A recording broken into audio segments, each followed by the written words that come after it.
to the following presentation of the Southeastern Conference. You are watching the SEC on ESPN and college football primetime presented by Hilton. And we're underway. Ole Miss and LSU. The Rebels won the toss and deferred. LSU elected to take the ball. And the opening kickoff from Luke Logan results in a fair catch by Colby Brunet. So here comes the #1 team in the country, led by the Heisman Trophy frontrunner senior quarterback Joe Burrow. Todd Blackledge, what a remarkable season he is having. Can't imagine any quarterback playing any better than he's played. I mean, this guy was a 58% completion guy last year, almost 80 this year. Just has been remarkable.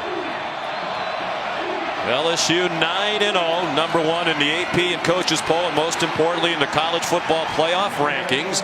And there's Clyde Edwards-Helaire ahead for 8 on first down. Chick-fil-A impact players. Well, the guy who just carried it, Clyde Edwards-Helaire, had a huge game against Alabama. Jamar Chase, one of their 3 premier wide receivers. Burrow checks it down over the middle. Short gain, but enough for a first down to Terrace Marshall. Marshall has only played 6 games. This is his 7th game, was injured. And of all those receivers, he is the most impressive looking on the field. 6'4", 200-pounder, sophomore out of Bossier City, Louisiana. They spread the field now with 5 receivers. Burrow completing 79% of his passes for the year, averaging 355 passing yards per game. The Rebels blitz him. They didn't get him. He's good on the move, and his pass too high for the tight end, Thaddeus Moss, who's been an emerging force as a receiver in recent weeks. One of the things that Ole Miss, Mike McIntyre, their defensive coordinator, we talked to yesterday, one of the things they're going to try to do to Joe Burrow is they're going to try to line up in the same 2-deep shell with their safeties and not tip their hand until the ball is snapped. That time they blitzed off the slot right as the ball was snapped, and it forced Burrow to leave the pocket. You'll see Burrow look to the sideline, and the defense won't move at all until after they believe Burrow won't check with the sideline again. And that's what they did. Over the middle, caught Justin Jefferson, about 1.5 yards short of the first down, tackled by Willie Hibbler, a linebacker. And they come quickly to the line on 3rd down and short. Edwards-Helaire breaks through into Rebel territory and down with a first down at the Ole Miss 47. Another tackle for Willie Hibbler. And that's where LSU likes to use tempo. 3rd and short, 2nd and short. They like to line up and go. And when you have a back as dependable as Edwards-Helaire, it makes a lot of sense. Both Burrow and Edwards-Helaire immense in the win at Alabama last week. They shared Offensive Player of the Week award in the SEC. On target, Jamar Chase. He got planted, but it's a first down.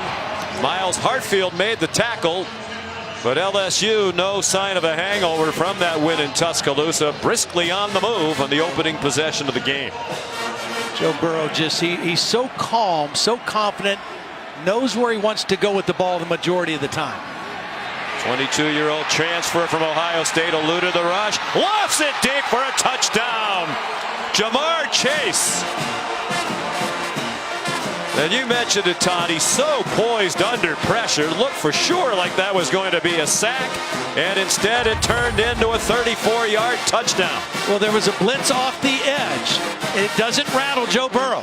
He steps up. Now, I thought he was going to run. He could have run for a first down, but he also saw Jamar Chase pass John Hayes, and he said, why run for a first down when I can throw for a touchdown? And he's been doing that all season. His 34th touchdown pass of the season, adding to Burrow's single-season LSU record. Cade York adds the extra point. And a terrific start for the #1 team in the country, averaging almost 47 points per game. And we welcome you to Oxford. Sean McDonough along with Todd Blackledge, joined shortly by Holly Rowe. Delighted to have you with us. Todd, not a huge surprise that LSU would be #1 at this point in the season. They're #6 in the preseason polls, but a big surprise, I think, to most college football fans that Joe Burrow at this time of the year is the front runner for the Heisman, but he certainly deserves it. Yeah, not only front runner for the Heisman, maybe the first quarterback picked in the NFL draft. He has just skyrocketed. His stock has gone so high, and he's just done everything. I mean, he has picked apart defenses with his accuracy. He's been poised. He's been calm. He's been an excellent runner. Last week against Alabama, he ran so effectively. I mean, in critical times. And I think his toughness, Sean, his toughness as a runner, when he gets up after a tough hit, it fuels his entire football team. And they believe in Joe, that's for sure. Avery Atkins will kick off. He's been terrific in this role. 65 touchbacks and 77 kickoffs. Tylen Knight is the deepest man for Ole Miss. Very little breeze in the stadium as this one begins on a 51-degree night. Down there on the field this pleasant mid-November night is Holly Rowe. LSU coming off that big win against Alabama last week, but they have some serious changes on their offensive front. Although I will say it didn't seem to impact them too much on that last drive. They do have their left tackle out. Sadiq Charles is out after a coach's decision. That means left guard Adrian McGee slides out to tackle, and Ingram slides up. Austin Deculus is also out, so Bedora Traore will get the start there. A lot of changes up front. We'll see how that impacts them depth-wise as this game continues. They handled the opening possession very well. John Rice Plumlee, freshman quarterback, throws on the move, on target to their leading receiver, Elijah Moore. And he's across midfield and battles his way to the LSU 45. A gain of 30 right out of the gate for the Ole Miss Rebels. He's working on freshman Cordale Flott, number 25. Watch him just turn him around. Excellent job. And, this is a team that runs about 75% of the time on first down. So they mixed him up on that one.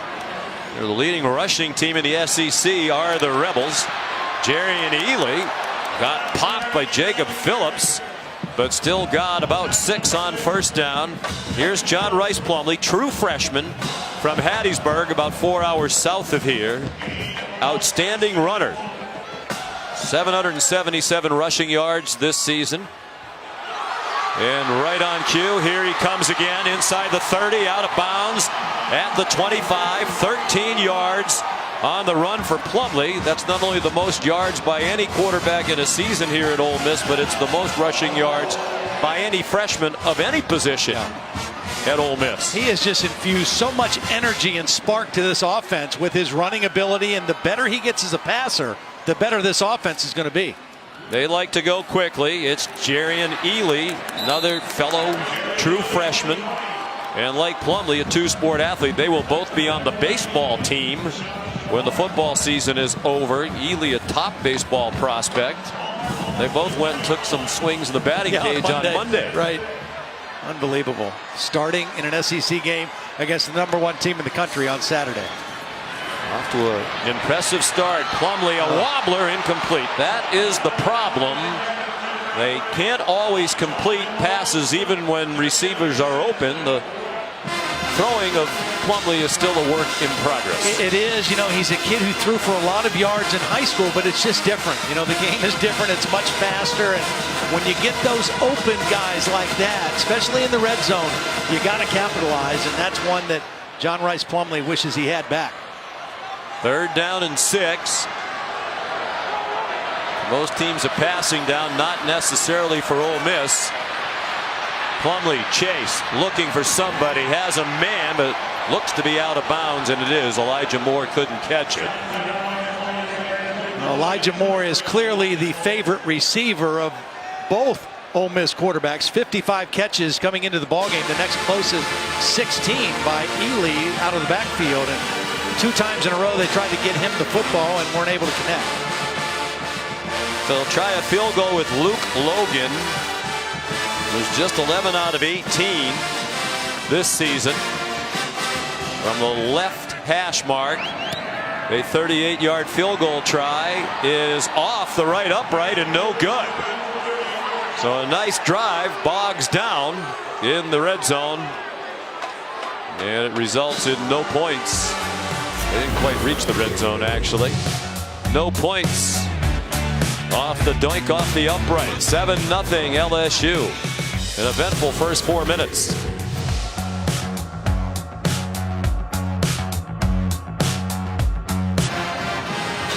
You're watching college football primetime presented by Hampton by Hilton from Vaught Hemingway Stadium in Oxford, Mississippi. Rivalry game, 108th meeting all time dating back to 1894. LSU leads 7-0. They march right down the field after taking the opening kickoff. 34-yard touchdown pass. Joe Burrow to Jamar Chase. Burrow 4 out of 5 for 60 yards on the opening drive. Throws that one in the flat to Justin Jefferson, who zips up the field and has a first down to the 35-yard line. Tackled by two safeties, Jalen Julius and John Haynes. So many weapons that Joe Burrow has to choose from. 3 wide receivers, a talented tight end, a back who's excellent out of the backfield. Clyde Edwards-Helaire delivers a stiff arm from Kedron Smith, just shoved him away, and he has another first down into, well, they're going to mark it just short of the Rebel territory at about the LSU 47-yard line, and there's a Rebel down on the field. Officials Quentin time Bivens out for an injured player.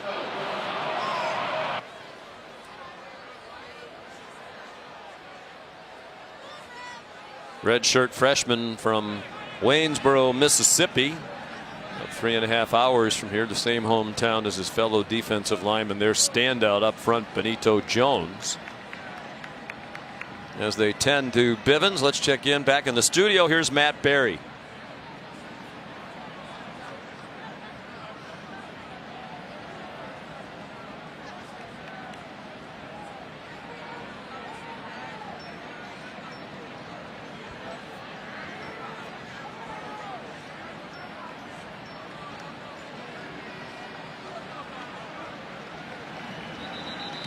Some exciting finishes around college football today. Good to see Quentin Bivens up, running off under his own power. You know, Sean, that last run by Clyde Edwards-Helaire is typical of the way he runs. He's listed at 5'8", might only be 5'7". Powerfully built, runs very low to the ground. He can make you miss with elusiveness, but he also has the power to run through tackles like he did on that last play. He was tremendous in the win last week at Alabama. Ran for 103 and 3 touchdowns, caught 9 passes for 77 yards and another touchdown. Burrow, after the short set, on target to Jamar Chase. He got to midfield before he's driven back by Lakia Henry, their leading tackler, and Miles Hartsfield. Ole Miss knows that whenever they take Edwards-Helaire or the tight end and put him out in empty set, they want to work the middle of the field. They want to try to slow down those slant routes and stop routes and crossing routes that LSU loves to throw when they spread you out with an empty formation.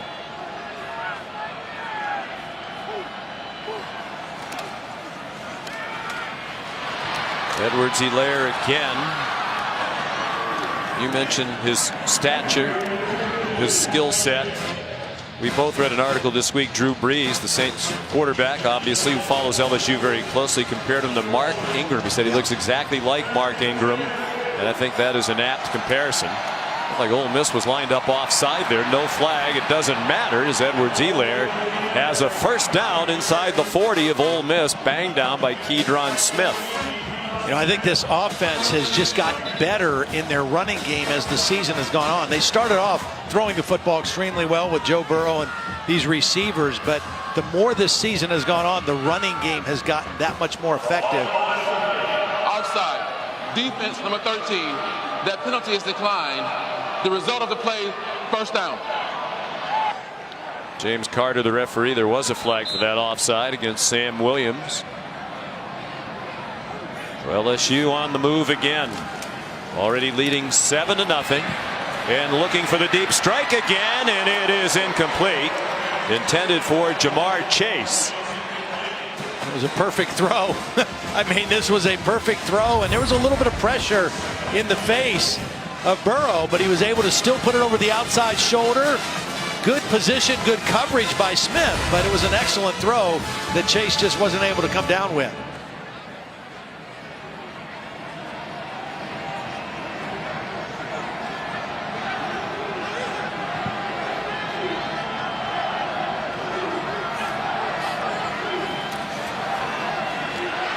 Swing it out to Edwards-Helaire, makes a couple men miss and almost has a first down. Sam Williams whiffed for the Rebels. Jay Stanley made the stop at the 30. You can watch tonight's game in 4K on Comcast, Altice, or DirecTV. It's the Samsung QLED TV 4K game of the week. 3rd down and 3 for Burrow and the Tigers. Trouble at the junction. Sam Williams and Willie Hibbler combining to make the play. And it's 4th down. They'll send the field goal team out. Good anticipation. Watch him just crush the mesh point. Excellent job of destroying the mesh point by Sam Williams, and that's what messed up the timing of the play on 3rd and short. Remember, LSU likes to go fast on 3rd and short. That time Sam Williams was the fastest on the field. There's Cade York, true freshman from McKinney, Texas, had an excellent year, taking over for the great Cole Tracy, their tremendous kicker from last season. It's a 48-yard try. It would match his longest, and it is no good, just wide right. So each team has missed a field goal in the first half of the first quarter.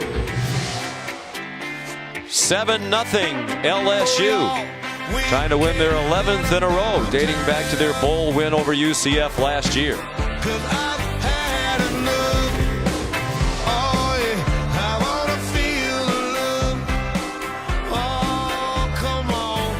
And college football is presented by Hampton by Hilton. College football stays here. Book now at Hampton.com. And in part by the Lincoln Wish List sales event. Images from that emotional victory for LSU at Alabama last week. And Orgeron clearly choked up in the post-game interviews after having lost 8 in a row to Alabama. It felt good for Tiger fans everywhere. John Rice Plumlee carried for 4. We asked Ed yesterday, how many times a day do you say go Tigers? And he said, as many as I can. He's getting to say it a lot right now, and people want to hear him say it in the state of Louisiana, which he loves. Louisiana native in his dream job. Of course, he was once on the other sideline here as the head coach. Plumlee complete, retreating Elijah Moore. Wow. That's a long way to run for a first down pickup. He gained about 9, but he ran about 99. Now, we don't have time to replay that. We'd get to the half if we showed that entire play again. Officially an 11-yard gain for Elijah Moore. And Ole Miss, which had a good drive in its first possession, then missed a field goal, has a first down to start this drive. Plumlee tripped up. No gain. Good penetration by Siaki Ika, backup nose guard. You know, we should mention, Holly talked about the changes on the offensive line for LSU in this ball game. Hasn't really showed up as a problem. Another guy who's not out there right now, Kerry Vincent Jr., their nickelback, number 5, is a key part of their secondary. He's replaced right now by Cordell Flott, a very promising freshman, but a true freshman nonetheless. Plumlee throwing a deep ball, and it is almost intercepted. Double coverage on Jonathan Mingo, and a diving attempt intercepted by Grant Delpit, the All-American safety. He's been banged up by an ankle and thigh problem. And when you throw that takeoff route to the short side of the field, that safety doesn't have very far to run to come over to help. And that's why Delpit was able to get there and get 2 hands on the football. John Rice needs to be careful making that throw with so much air under it to the short side. Completing just 51% of his passes, but rushing for 111 yards per game. Quick pop on target, but Moore, or rather Dennis Jackson this time, true freshman number 5, is 5 yards short of the first down. 4th and 5 at midfield. You know, Plumlee looks better throwing the football than the last time that we saw him against Auburn. I mean, they are playing at home. It's a couple weeks later. The coaches have told us that he's improving steadily in practice. And he does at least look more comfortable throwing it so far in the ball game tonight. 3 for 6 at the present time. Matt Luke, the Ole Miss head coach, sends Mac Brown out to punt. Derek Stingley, the freshman, back for it. Brown has it land at the 2. Can they save it? Yes, they can. No, now the back judge is ruling it a touchback. Jordan Jernigan flipped it back, but to no avail. This guy from Ohio State that couldn't win a job ended up saying, you know what? I think I'm going to go to LSU. Joe Burrow was the best player on the field. Joe Burrow locked up the Heisman and locked up probably a top 5 draft pick in the NFL.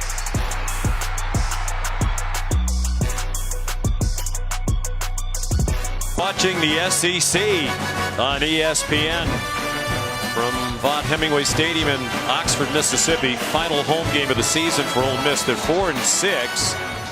Need to win this one and then win the Egg Bowl at Mississippi State on Thanksgiving night to ensure bowl eligibility at 6-6. Tall task, obviously, for this young Ole Miss team. Third possession for LSU. They've run 8 first down plays. They've gained 88 yards. They'll add to that total. Now the ball fumbled by Thaddeus Moss.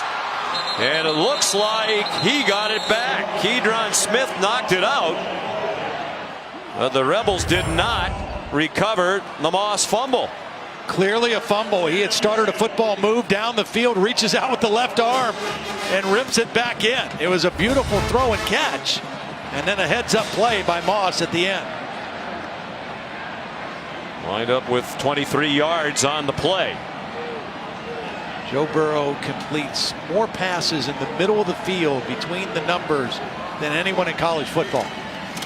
Ty Davis Price, the running back. That one is on target between the numbers to Terrace Marshall.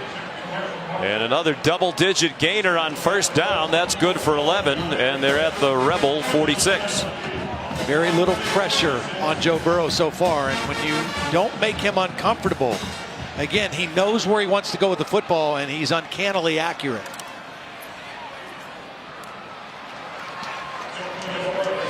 Nearly 10 more on first down. Terrace Marshall, a 9-yard gain. Coach O was the head coach here at Ole Miss back in 2005, 2007.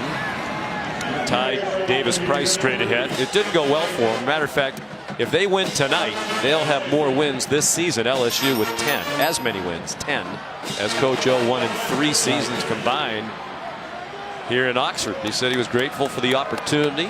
He said, I was way too hard on everybody. I learned you can't coach the whole team like you coach defensive linemen. He had been a D-line coach primarily before he got the head coaching opportunity here at Ole Miss. He did recruit well, and that's something that he's always been known for, is his prowess as a recruiter. Here's a blitz picked up, swing pass. Ty Davis Price, the true freshman. Not much on that play. Lakia Henry made the tackle. And Matt Luke, now the Ole Miss head coach, was an assistant coach on the previous staff under David Cutcliffe. When they got fired, Ed Ogeron kept him.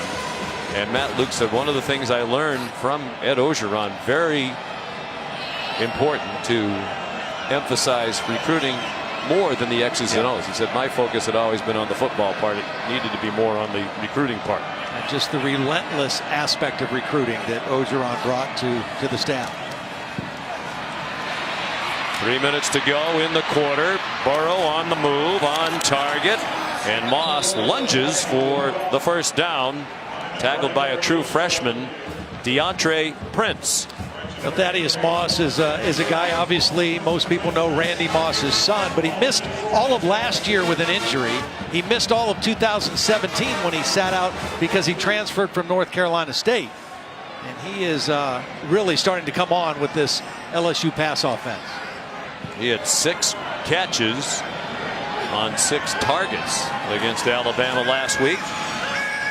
Davis Price remains the running back and gets back to the line, and that's about it. The biggest change in this Ole Miss defense from last year to this year has been their ability to defend the run. I mean, they have made a dramatic improvement in their run defense. The pass defense is where they've given up the big plays. I think if you're an Ole Miss fan, that's what's scary. Mike McIntyre there in the red was leaning back, the new defensive coordinator. LSU second in the country in pass offense, and Ole Miss 117th in pass defense. Here's Jamar Chase, has a first down. They can't get him on the ground. Kedron Smith riding with him for a while, but could not tackle him, and it's first and goal at the 4. Well, watch, there's an unblocked guy coming under pressure. That was Jaquez Jones, and Joe Burrow just coolly sidesteps him, keeps his eyes downfield, and hits the crossing Chase. And it's a touchdown for Ty Davis-Price. So 3 possessions for LSU, 2 touchdowns with a missed field goal in between. Absolutely no sign of a letdown after that enormous win at Alabama last week. Well, the play that Joe Burrow made to beat the blitz. Mike McIntyre finally realized, I've got to do something to pressure this guy. He's too comfortable. He had a free rusher at him, and Joe Burrow just coolly sidestepped him and made a big play. And the extra point is up and good by Cade York.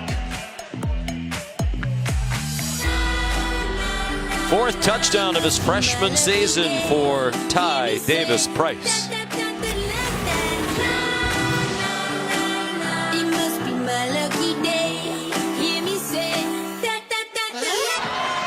This season, for every field goal and extra point made by participating universities, Allstate will make a contribution to the university's General Scholarship Fund. Thank you, Allstate.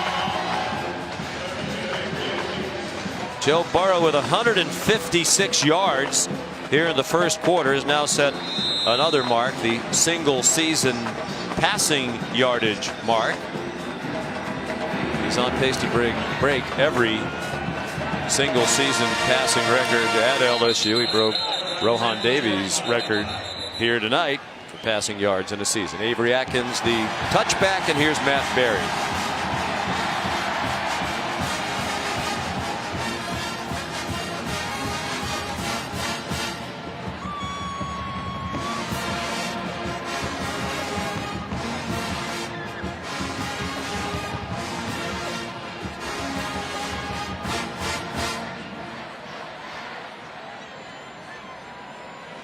First loss of the season for the Gophers.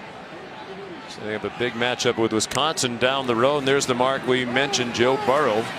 Single season passing mark with a lot of season left. John Rice Plumlee on first down, runs for 6. I think it's a really important possession right here for John Rice Plumlee and Ole Miss. They cannot afford to let this game get too much further out of touch. Down 14-0. They had the missed field goal. They've had some plays. They need to find a way to get the ball in the end zone on this possession against this LSU defense. Playing tonight without their leading running back, Scotty Phillips, out for the 2nd straight week with an ankle injury. Plumlee down a yard short of the first down. Siaki Ika made the tackle. This LSU defense is different than it's been. It's not been a dominant group, but they are built to stop inside runs. Rashard Lawrence, that guy number 90, one of the leaders up there. They're big and thick with their 3 defensive linemen, and they're built to stop inside run, and that's what Ole Miss lives and dies by, the inside run, and then add the quarterback run with that.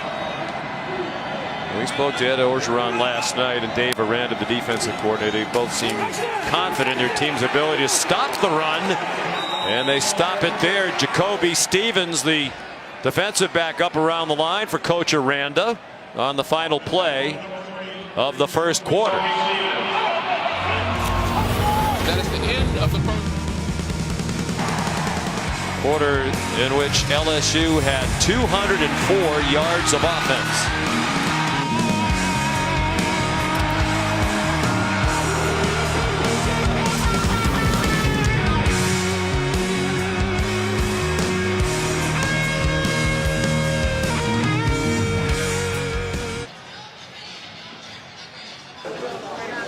College football primetime is brought to you by Hampton by Hilton, with more than 2,500 locations.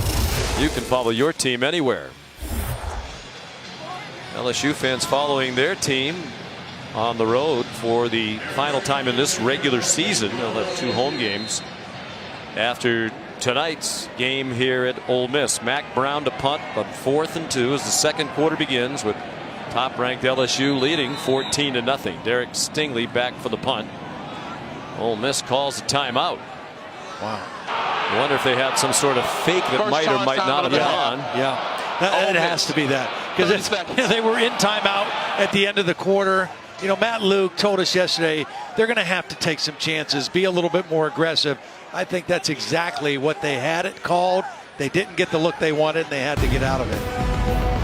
Well, you can kick off your Week 11 NFL Sunday with ESPN and the app at 10 a.m. Eastern Time. All the breaking early stories as usual, previews of each game right up until kickoff, and then the 50th season of Monday Night Football continues on ESPN, ESPN Deportes, and the ESPN app. A lot of the members of our production and technical crew work on Monday Night Football. They're heading to Mexico City. Yeah, how about that? For the Chiefs and the Chargers. Mac Brown with the punt. Good punt. Going to mark it at the 26-yard line. Great start for Joe Burrow again tonight. Yeah, and he's just doing what he's been doing. He sees everything. He doesn't miss a beat. He sees the corner pressure. He gets away from the inside rush, and his eyes are downfield. Could have run for first down, threw for a touchdown. Here's an unblocked blitzer. Mike McIntyre says we got to get this quarterback uncomfortable. It's easier said than done. You get a free rusher. He sidesteps him, finds Jamar Chase, and he picked up right where he's left off in Tuscaloosa last weekend. Came in completing 79% of his passes, and now he is 14 for 16 tonight. Jamar Chase out near midfield. Kedron Smith's been busy. He made the tackle after a 22-yard gain. There's Jimmy Burrow.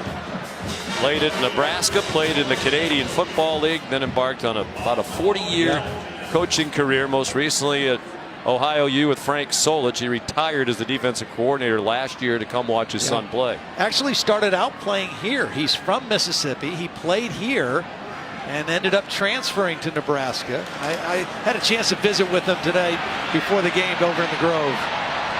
Burrow throws. Jamar Chase wide open. Touchdown. This isn't even fair, Sean. What's happening in this game so far? Joe Burrow just is unflappable. Again, he's going to leave the pocket. He's not going to panic. His eyes are downfield, and he sees Jamar Chase get behind the defense. Jay Stanley, a freshman safety, just was not in the right place. And if you're in the wrong place against Joe Burrow, he's going to find you. 2 touchdown passes, Burrow to Chase. Here's Cade York to try to make it 21-0. Burrow is 15 out of 17 for 229 and 2 touchdowns. Tonight's Southwest Airlines drive recap. Well, you're going to see Chase is right here. He's just going to go, and again, it's just kind of adjusting to the quarterback on the move. Jamar Chase was the outside receiver. He wasn't open initially, but he just keeps running. And when his quarterback left the pocket, he was able to find him on the sideline. And again, it's just been too easy for Joe Burrow so far in the ballgame. Grew up in Athens, Ohio, as his dad was on the staff at Ohio for many years. And with that touchdown catch, his second of the night, that's 12 this season, tying the single season touchdown reception mark held by Dwayne Bowe in 2006. Jamar Chase already tonight 5 catches for 138 yards and 2 touchdowns, and we're not even a minute into the second quarter.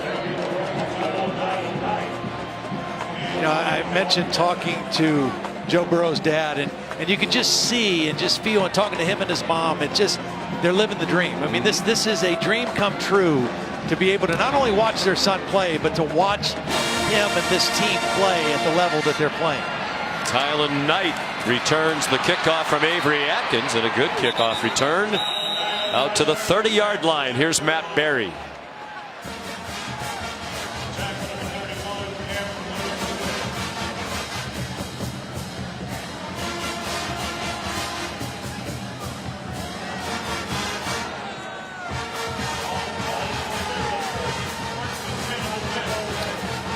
know, those are the two best defenses in this league, Auburn and Georgia. And, as we see Matt Corral in now, the other quarterback, the more gifted thrower of the two quarterbacks. He was the starter at the beginning of the year. He gives it to Jerry and Ely, who goes ahead for 8. Corral suffered injured ribs in their 4th game of the season against Cal. Had to come out of the game. Plumlee came in and was terrific, nearly rallied them to victory. And Corral had to sit out the next 2 games with the rib injury. When he returned, they were basically splitting time, but Plumlee was the starter. And in recent weeks, it's been much more Plumlee than Corral.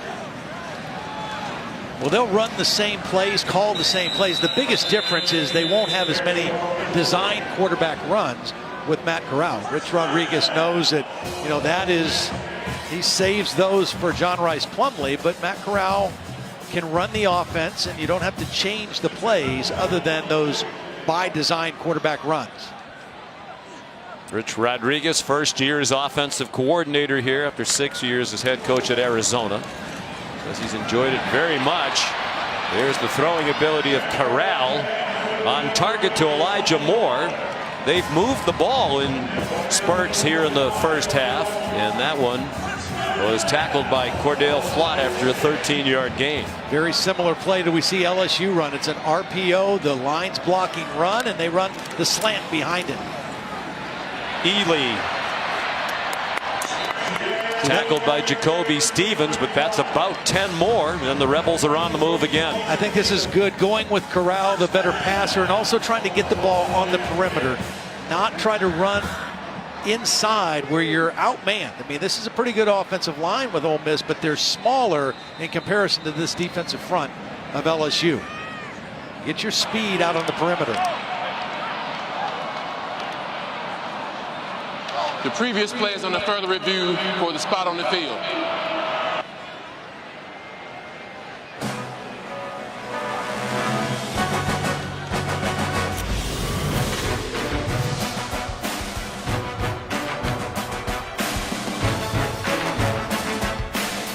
Media reminds us we're here at Vaught Hemingway Stadium in Oxford. Big game, number 1 LSU and Ole Miss.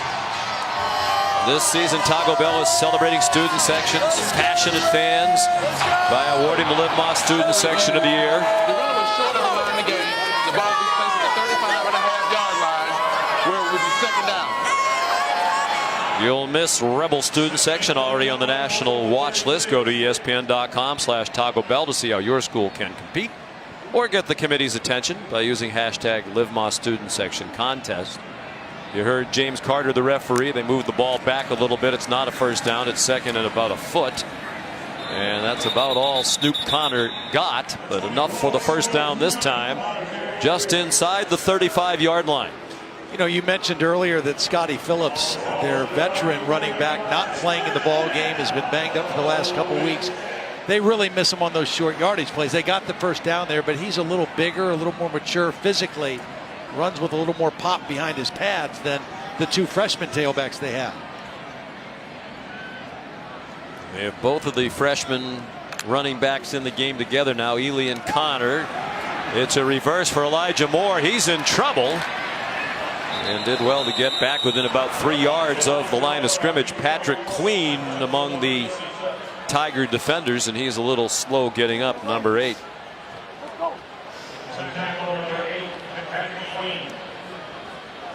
Excellent play by Caleb Chason.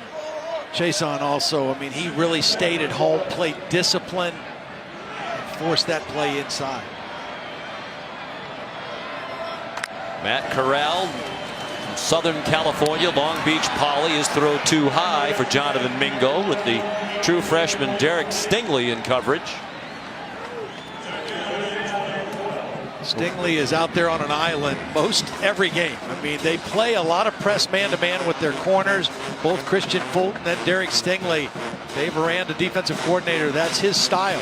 He does a lot of stuff inside, but he takes those outside guys and says, guys, have fun playing on the island. And sometimes you get beat that way, but Stingley's been excellent. Corral threw on the move and a low throw to Elijah Moore. It'll be 4th down and 12. They haven't kicked field goals well, and this would be more than a 50-yarder. And see, that's where you just have to make a completion there, because you're thinking you got to go for it on 4th down. You're down 21-0, but 4th and 12 is hard against a good defense. 4th and 5, 4th and 6, you got a pretty good chance. You have to make those easy completions when you have a chance. Corral's deep enough back that you wonder if he might quick kick it.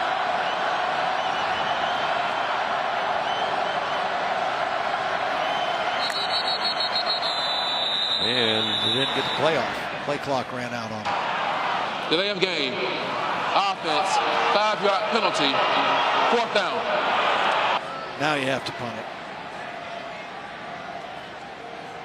And the offense is coming off. The young team for Ole Miss, 86% of their total offense has come from freshmen. Well, it's a young team, and unfortunately it's too one-dimensional right now also. And when you play the better teams and the better defenses, that's a problem.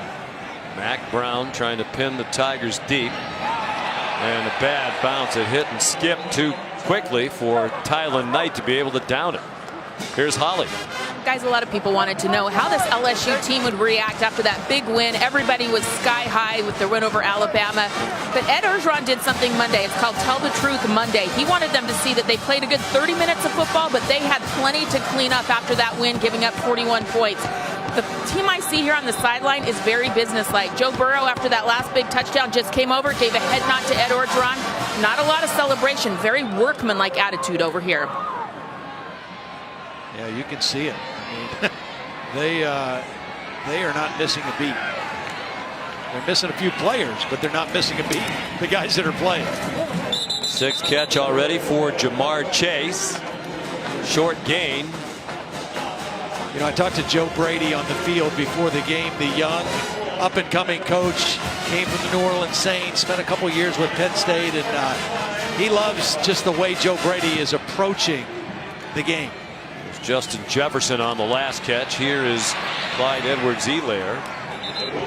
And he's down about 2 yards short. You were saying that Coach Brady said that Joe Burrow really does just about everything that Drew Brees does. Yeah, well, and Joe Brady graduated when he was at Ohio State. So when he came to LSU, he came to major in football. He's taking grad classes, but his primary focus is football, and he devotes an incredible amount of time, like an NFL quarterback, in his preparation, and that's why he is so locked in on the field. Burrow graduated from Ohio State in 3 years with a degree in consumer and family financial services. His throw on target. Racey McMath with Keydron Smith in coverage. 11th catch of the season for McMath, a junior from New Orleans. There is a flag down, but excellent separation by McMath. And again, Joe Burrow sees the whole field, and he's going to find the matchup he likes.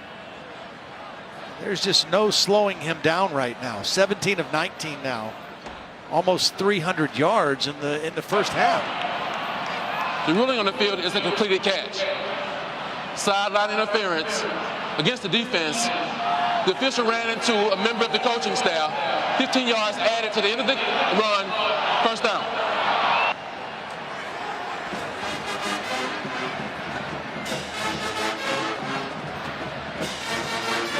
Well, it's hard enough to stop this LSU team. You don't need to give them 15 more that way. They move the ball to the 26-yard line. Burrow spent a redshirt year at Ohio State and then 2 years backing up J.T. Barrett.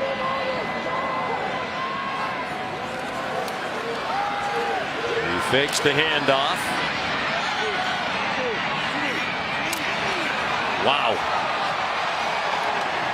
that's the part of his game that doesn't get as much notice. He doesn't run it a lot, but when he does make the decision to run, it's usually very effective.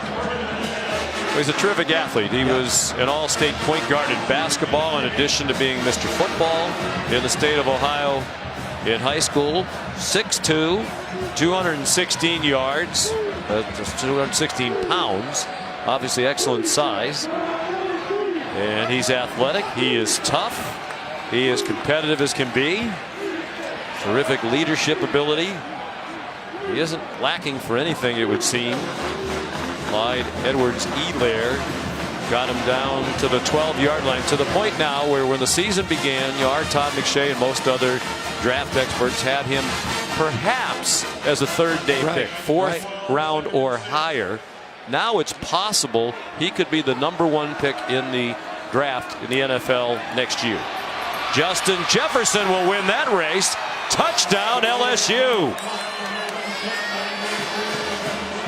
Well, Ole Miss was a little confused. They were a little bit late getting lined up, and they had nobody over Jefferson. And Joe Burrow saw it right away. You're going to see Joe Burrow's going to get it right away. Just get that ball out to Jefferson. There was no coverage over the top of him. And that's just a quarterback and a wide receiver being in sync. It was a wobbly pass because Joe Burrow didn't have the laces. He just caught that ball and flipped it out as quick as he could to Jefferson for the touchdown. Cade York makes it 28-0. Too easy, Sean. It's just too easy for the guy right now tonight. Burrow is 18 out of 20. 3 touchdown passes now in 279 yards.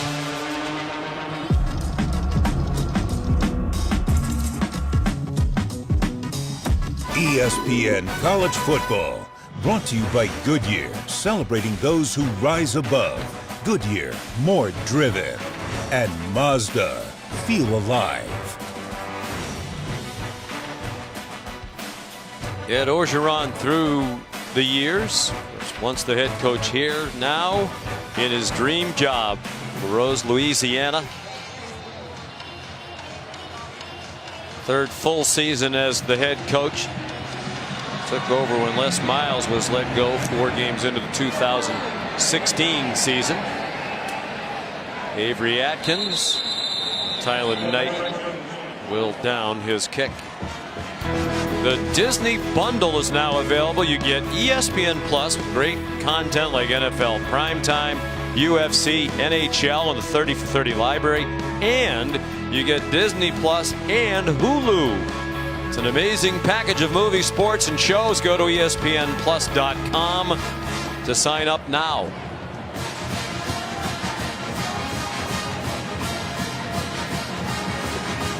Incredible season for Joe Burrow continues. 18 out of 20 for 279 and 3 touchdowns. Ole Miss takes over. John Rice Plumlee back in at quarterback.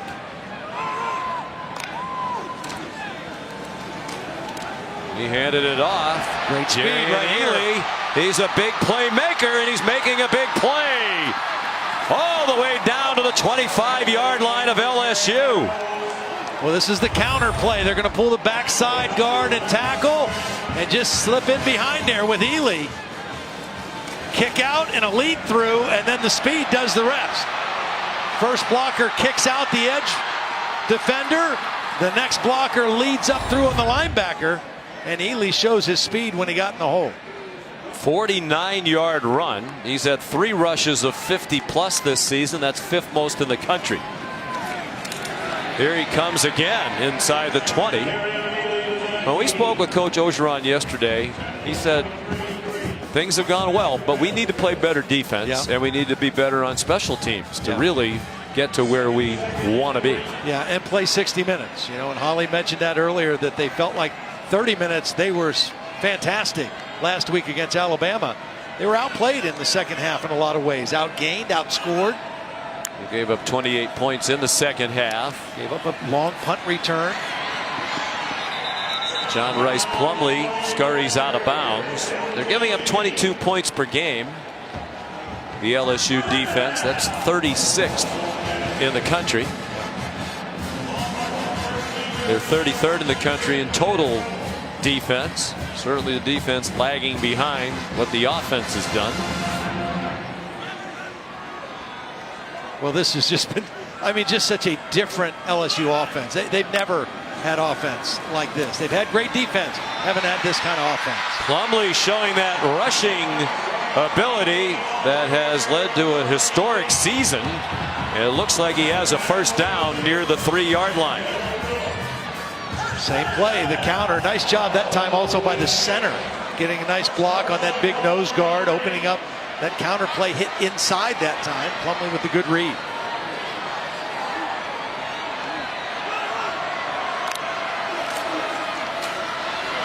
Ely dropped for a loss. Back outside the 5. Micah Baskerville, sophomore from Shreveport, made the play. When you're this close to the goal line, you can put everybody around the line of scrimmage and still play pass coverage. You don't have to worry about depth. And that time LSU had everybody right around the line of scrimmage, and Baskerville was completely unblocked running through the middle of the defense. Not great in goal-to-go situations, part because they lean so heavily on the run, Todd. You get everybody up near the line of scrimmage because the field is compressed. See all those LSU defenders within about 6 yards of the ball. Plumlee keeps it. That's a touchdown in a goal-to-go situation. And the Rebels are on the board with 5:40 to go in the half. Nice little misdirection that time. They had 2 backs in the backfield, and they're going to cross. The backs are going to cross, and watch the block that Connor gets right here as Plumlee pulls the football. Fakes it to Ely, follows Connor, and gets the ball in the end zone for the Ole Miss touchdown. Good design, good execution on that goal line run. The 8th rushing touchdown of the season for John Rice Plumlee, the freshman from Hattiesburg. Luke Logan makes the extra point. It's been a decent half on offense for Ole Miss. They have 190 total yards, and now they have a touchdown. It's 28-7.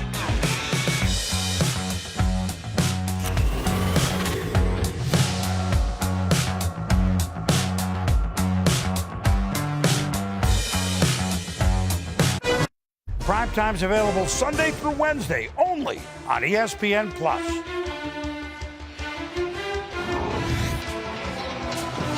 You're watching the SEC on ESPN.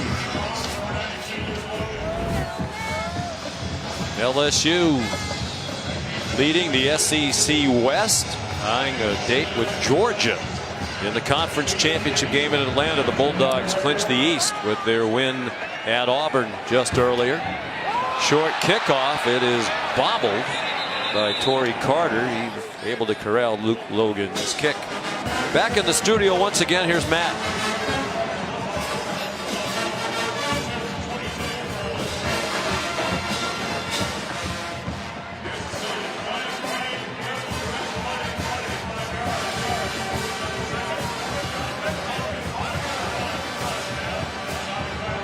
You noted they're playing without C.D. Lamb tonight. That's a big loss. Outstanding wide receiver for the Sooners. Joe Burrow 18 out of 20 for 279 and 3 touchdowns with 5:40 to go in the first half. LSU leading 28-7. Been well protected all night. Floats one there, and it's still complete to Terrace Marshall. Well, another record set tonight. 3 touchdown passes combined for Chase and Jefferson. Chase 2 touchdown catches and Jefferson 1. That gives them 22 combined for the season.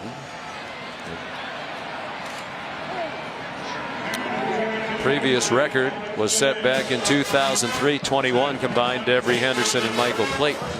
Then with that last completion before this run by Edwards-Helaire, that's 13 straight completions for Joe Burrow, and that ties his career high set last week. Right. 13 in a row against Alabama. Last week was the first 13 passes of the game he hit.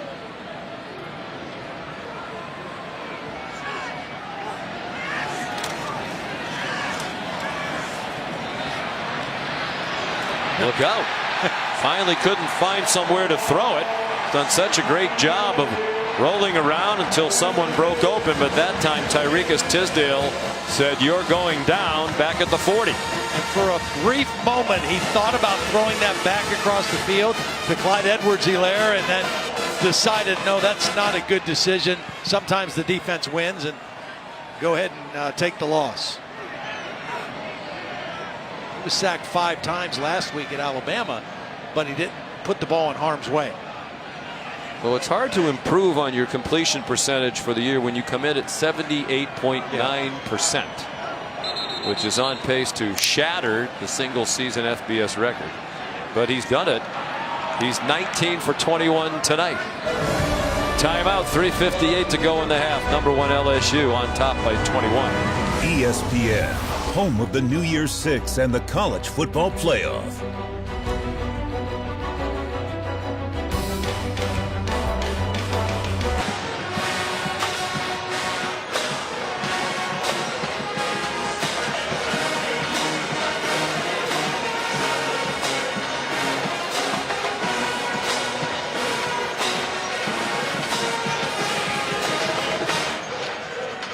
Yeah, that was tough to watch, Todd, this afternoon when they carted Tua off the field with a hip injury. Matt Berry and his cohorts will have more details at the half.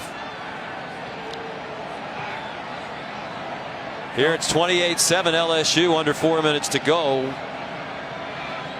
till the half. 2nd and 13 for Joe Burrow and the Tigers from their own 40. Another completion, 14 in a row. Jamar Chase has another first down across midfield. You know, Sean, it makes you wonder, after what happened just down the road in Starkville, Mississippi, to Tua, you know, how long does Joe Burrow stay in a game like this? You know, and how many times do you want him running the football? Because he doesn't slide and he doesn't run out of bounds. He runs with great toughness, but certainly he is the key to your future and to the rest of this season. Edwards-Helaire down at the 43-yard line, a gain of 3. Well, Alabama scored today on its first 5 possessions, 5 touchdowns. It had a big early lead. Tua was injured. They don't think, at least Nick Saban said he didn't think the ankle injury had anything to do with today's injury, but they've certainly asked a lot of him the last couple of years, you know, putting his ankle back together and running him back out there. And let's hope that his very bright future in professional football is not damaged by what happened today. Seemed to be a very serious injury. 15 straight completions. Moss driven back. Didn't look like he got to the line to make. Here's the problem for Mike McIntyre right now, the defensive coordinator at Ole Miss. I mean, he's stuck. If I blitz this guy, he sees the whole field, and we don't match up well with their wide receivers. If we sit back and play zone and just try to play coverage, he's going to pick us apart. He's not forcing any balls. I mean, he does not throw the ball into trouble. If he plays zone, he'll throw underneath, he'll hit his backs, he'll hit underneath routes. If you try to bring pressure and play man-to-man, he's going to beat you down the field with these elite wide receivers. Mike McIntyre, for 6 years the head coach at Colorado, National Coach of the Year there in 2016 when the Buffs won 10 games for the first time in 15 years. Play fake to Edwards-Helaire, a deep throw to another open receiver, Justin Jefferson. 1st and goal LSU inside the 10.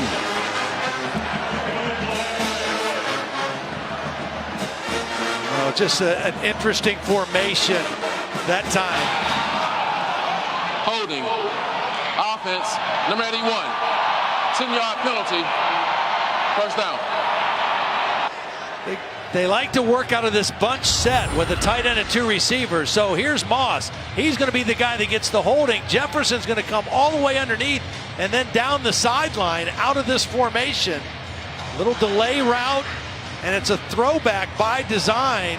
Had him matched up on a linebacker, and all for naught. Willie Hibbler was the guy in coverage, but because of the holding to Thaddeus Moss, that beautifully designed play doesn't count. We've certainly seen more egregious holding penalties in our time. Back it comes to the 45-yard line.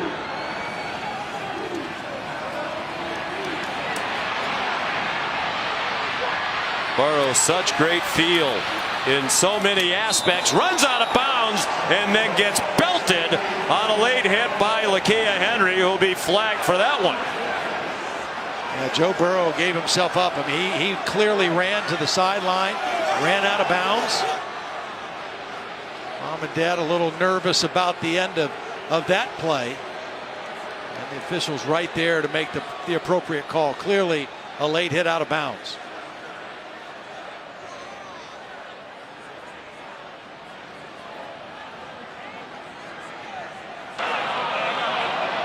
After the play, personal foul, late hit out of bounds, defense number 1, 15-yard penalty from the end of the run. First down.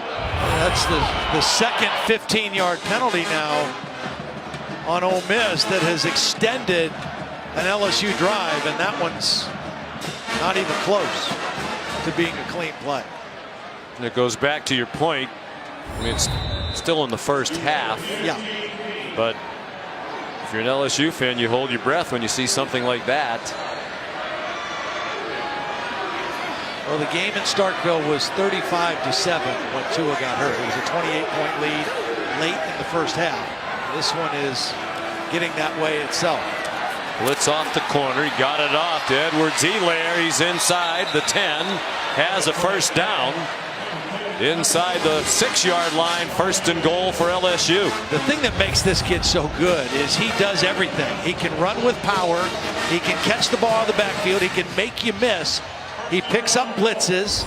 That's why he is going to be an every down back in the NFL. Well, they list him at 5'8". He's probably closer to 5'7". But Ed Ogeron says Edwards-Helaire is 6'4", 270. That's the way he plays, and with a big heart as well. His family represented here tonight. He's in trouble and dropped for a loss. Willie Hibbler made the tackle. It'll be third down and goal as we approach a half-minute left till halftime. Well, that was Willie Hibbler coming inside the block of the left tackle. We mentor Adrian McGee, who's normally the left guard, starting at left tackle. He was not able to get the cutoff block on that play, and that may be the first play of the entire first half where the changes in the offensive line showed up for LSU.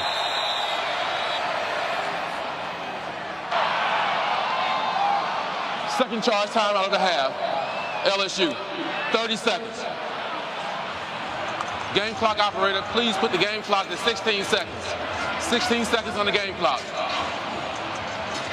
So Joe Burrow, 22 of 24, Todd. Right now he's right around 80% completion percentage for the season. Yeah, it's unbelievable. And again, he finished the year really strong last year. Threw for a lot of yards. Threw for 292 against Ole Miss last year. That was the most that he threw against an SEC team.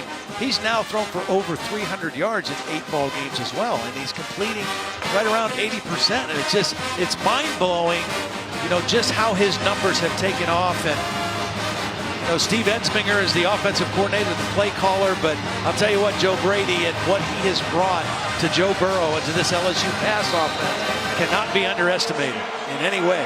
Another school record for consecutive completions now belongs to Burrow with 16 in a row here tonight. Empty formation. This is quarterback run area 2 for Joe Burrow. Given what we've seen today and tonight, I don't know if I'd like that if I was an LSU fan. He's in trouble. He'll be sacked. Back outside the 15-yard line. Sam Williams, the first man there. And Josiah Coatney also involved. Well, they came after him. They're bringing pressure. And what happened, the two receivers, Jamar Chase and the running back, Clyde Edwards-Helaire, ran into each other. And that's why Joe Burrow couldn't get rid of the football, had to hold on to it and double clutch it. And the pass rush from the outside by Sam Williams got to him, but the two receivers that were kind of running a rub route off each other actually ran into each other, and that's why Burrow couldn't get rid of the football.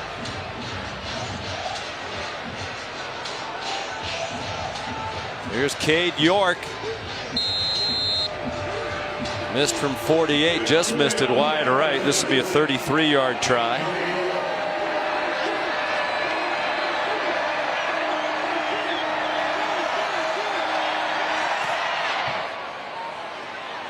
And the kick is good.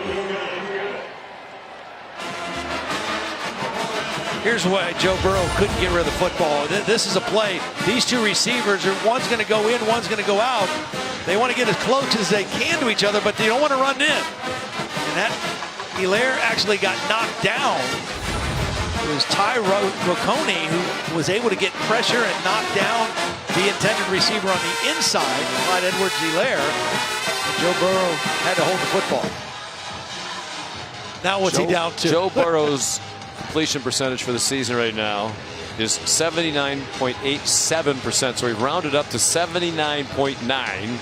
He could be at 80% by the end of the night very easily, obviously. And the single season record is 76.7 for Colt McCoy of Texas back in 2008. But look at him. He is upset. He is mad about that last play. And I'm telling you, that is what this team has gravitated around him, and how they've rallied behind him is that kind of leadership. Transferred in May of last year. He went through spring practice at Ohio State when he realized he was going to lose out in the battle for the job with Dwayne Haskins, now with the Redskins. After sitting for 3 years, he decided, well, I'm not sitting around here. He transferred to LSU and won the job there. Was the captain before the season even started. Fair catch made by Casey Kelly. I think of all the numbers we've talked about tonight, the one that might jump out to me the most about Burrow, he has thrown 3 straight incompletions only once this entire season. That was the game against Texas, the second game of the season in Austin. 3 straight incompletions, 1 time all year. Offside, kicking team. 5-yard penalty added to the end of the run. First down.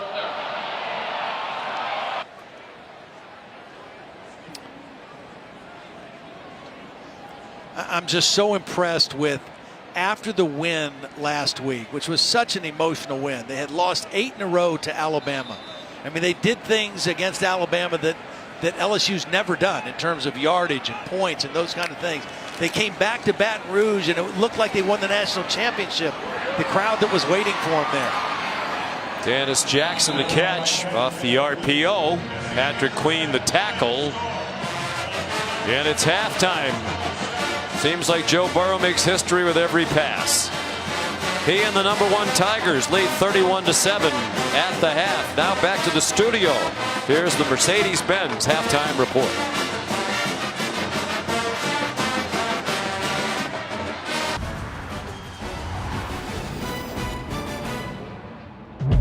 If you wanna make a name, better stand and deliver. Oh, can't stop me now. 22-year-old transfer from Ohio State eluded the rush. Lofts it deep for a touchdown. Jamar Chase. And it's a touchdown for Ty Davis-Price. Burrow throws. Jamar Chase wide open. Touchdown. Justin Jefferson will win that race. Plumlee keeps it. That's a touchdown. And the Rebels are on the board. Oh, can't stop me now. You're watching College Football Primetime, presented by Hampton by Hilton. From Vaught Hemingway Stadium in Oxford, Mississippi, on the campus of the University of Mississippi. #1 LSU leading Ole Miss 31-7. We welcome you back. Sean McDonough along with Todd Blackledge. LSU will kick off to begin the second half. Avery Atkins to kick it away. We'll be joined shortly by Holly Rowe. And the second half is underway with a touchback. Todd, wasn't very long ago, it looked like the Heisman race was wide open. Yeah. Now it looks like it might have ended tonight with what Joe Burrow's doing. It's just amazing what he and this offense, and again, I've watched so many LSU games over the years, have never seen their offense look like this. And Joe Burrow has just been magical. I mean, they got 400 yards of offense in the first half, He only missed 2 passes in the first half, already over 300 yards, and he just makes it look easy. 319 for the half. Ole Miss ball to begin the second half, and a big gainer to Octavius Cooley, the tight end, across midfield and down at the LSU 46-yard line. That's 29 yards. Ole Miss did have 209 yards of offense in the first half. They moved the ball. Yeah. Remember, they opened the game with a pass play, a pass completion for good yardage. John Rice Plumlee continues at quarterback. He takes off running. He's going to take off to the end zone. 2 plays and a touchdown for Ole Miss in just 31 seconds. So the defense remains a concern for the #1 team in the country. That is a 46-yard touchdown run. Wow. Talk about explosive now. 2 plays. The Plumlee family has made the trip up from Hattiesburg. Dad, Den, Mom, Lori, and the sisters, Ryan and Reese. Ryan goes to Alabama, and she told John Rice that at the Alabama game where he made his first start of his career, she was cheering for both teams. Yeah, sitting in the Alabama cheering section, but had a pin with his picture on it. They get the throw to Elijah Moore for the 2-point conversion to make this a 2-score football game. Just like that. Unbelievable. Rocking the old school helmets. Throwback to the days back in the 50s and 60s when this was really a spirited rivalry. 2 plays for the touchdown. John Rice Plumlee, nobody in the picture. Well, Christian Fulton was the middle safety. He's normally a corner. The formation had him in the middle of the field, and he just got completely fooled watching the action of the backs, and nobody had contain on that outside. And of course, the speed of Plumlee, if you make a mistake like that, he's going to make you pay for it. He's rushed for 94 yards. Thrown for 94, rushed for 92, and he's rushed for both touchdowns.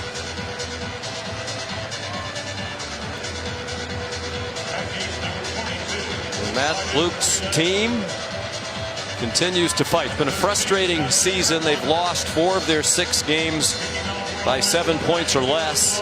Really only blown out once. That was by Alabama by 28 points in Tuscaloosa. When even that game, it was 10-7 for a good amount of the first half, and then Alabama exploded on them in the second quarter. Another high short kick by Logan and a fair catch by Torrey Carter. On the way to the locker room prior to the half, Holly spoke with Ed Orgeron. Well, Coach, a lot of people wanted to know, would there be a hangover after your big win with Alabama? How do you assess how your guys came out and took care of business so far? I'm proud of our guys. It was business-like. I thought we played very well in the first half. We got to stop the little contemplated and run the second half, but overall, I'm pleased with our football team. Your quarterback, Joe Burrow, takes the late hit out of bounds. Given what happened with Tua today, like if you have a big lead, how long do you leave him in there? Not too long. I can guarantee you that. If we can get up 38-7, I think I'm putting Miles. I'm looking forward to Miles playing. All right. Thank you, Coach. Go Tigers. A little change in that plan, at least for the moment. Burrow runs over the umpire, and that gets tackled after a 15-yard gain. Fortunately, it looks like Russ Pulley is all right as he gets back up with a smile on his face. Well, it's a zone read. They tackled the back.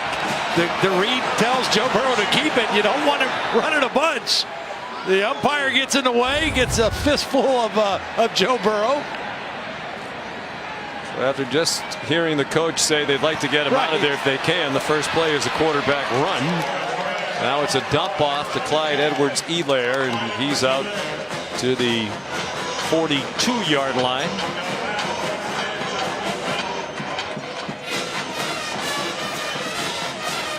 Yeah, 38-7. Maybe we'll get him out. 31-15. He's going to run the ball. It's a game now, especially with the problems the LSU defense has had.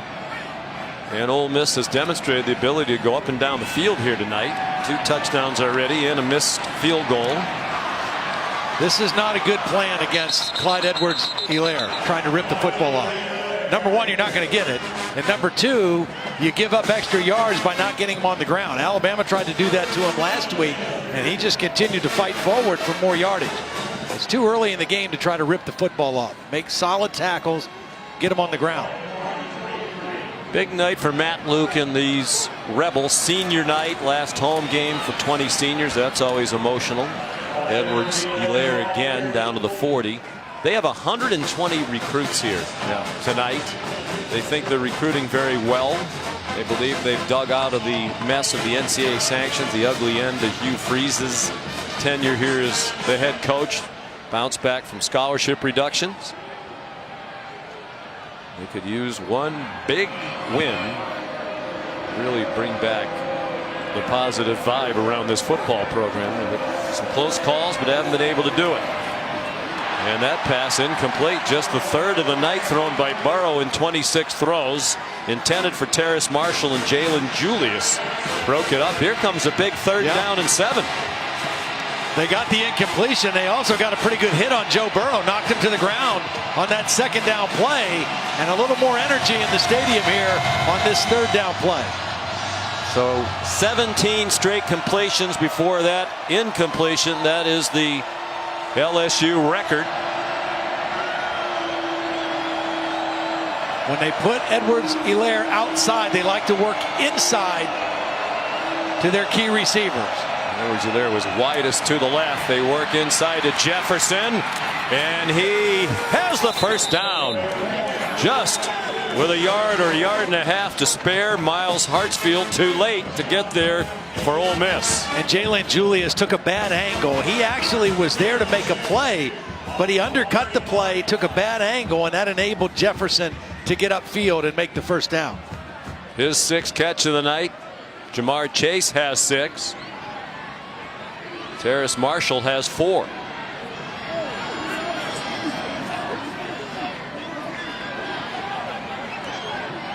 Burrow threw for 319 in the first half. That was not his biggest first half of the season. Threw for more yards against Vandy in the opening half. That one off the fingers of Justin Jefferson. Boy, it feels like a drought now without a completion. Right. Yeah, that's 2 out of 3 that were incomplete.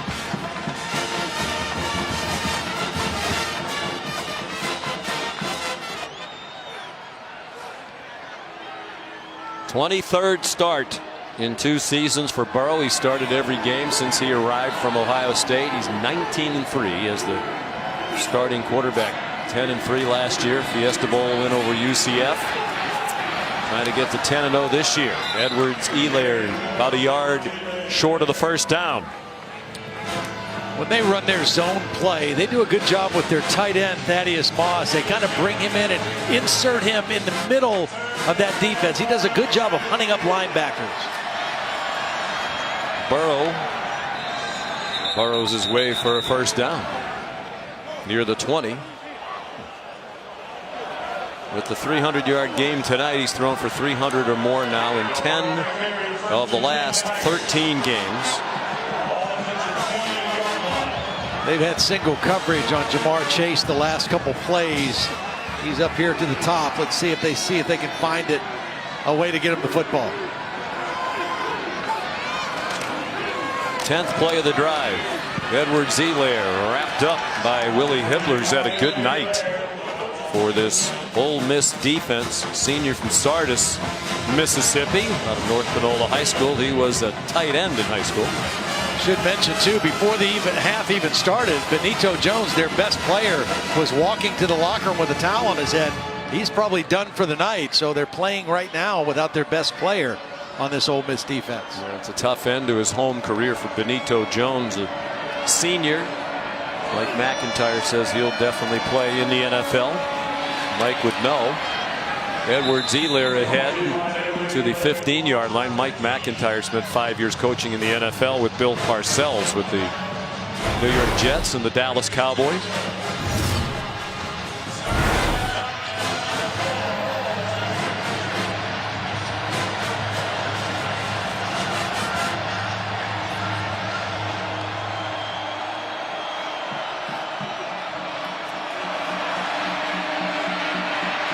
Pursued from behind, checks it down to Justin Jefferson. It looked like he went out of bounds short of that yellow line. Well, they give him a spot very close to it. It looks like he's about a foot short. And what's Coach O going to do here?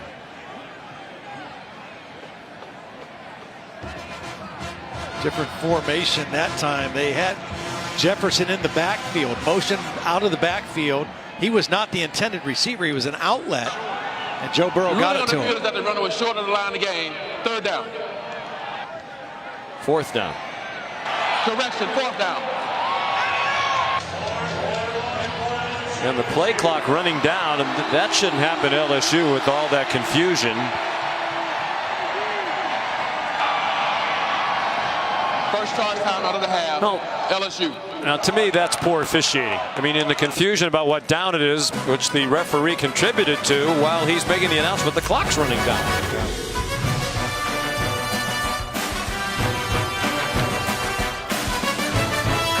Well, let's go back and take a look at what happened, necessitating a timeout called by LSU. You see the referee, he's making his announcement there that it's fourth down. There's some confusion. Meanwhile, while he's chatting, the play clock's still running, and LSU had to use a timeout. We'll bring in Bill LeMonnier in just a moment, but they're ready to go out of the timeout now.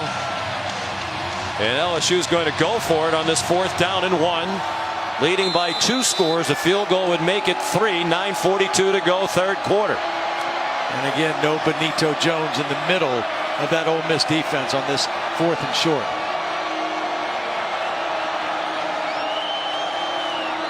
It's a pass, and Edwards-Helaire does get the first down. So let's go back to Bill LeMonnier, our rules expert. Bill, what happened there with the clock? When there's that type of confusion, they look to see if it was a first down. They did not have the ball ready. They needed to give a new 25-second clock pump up on that. And then I would have, on a PR situation, when that coach asked for that timeout on the confusion, I would have just PR'd it and said, Coach, you don't need the timeout. We're going to give you a new 25, unless you want it. Justin Jefferson, PR meaning? Public relations. PR move. It's about management, game management. So they're hoping that the burning of a timeout there isn't an issue. That ball was catchable for Justin Jefferson. Another good hit on Joe Burrow right as he released that football. So a couple hits here early in the second half by the Rebel defense.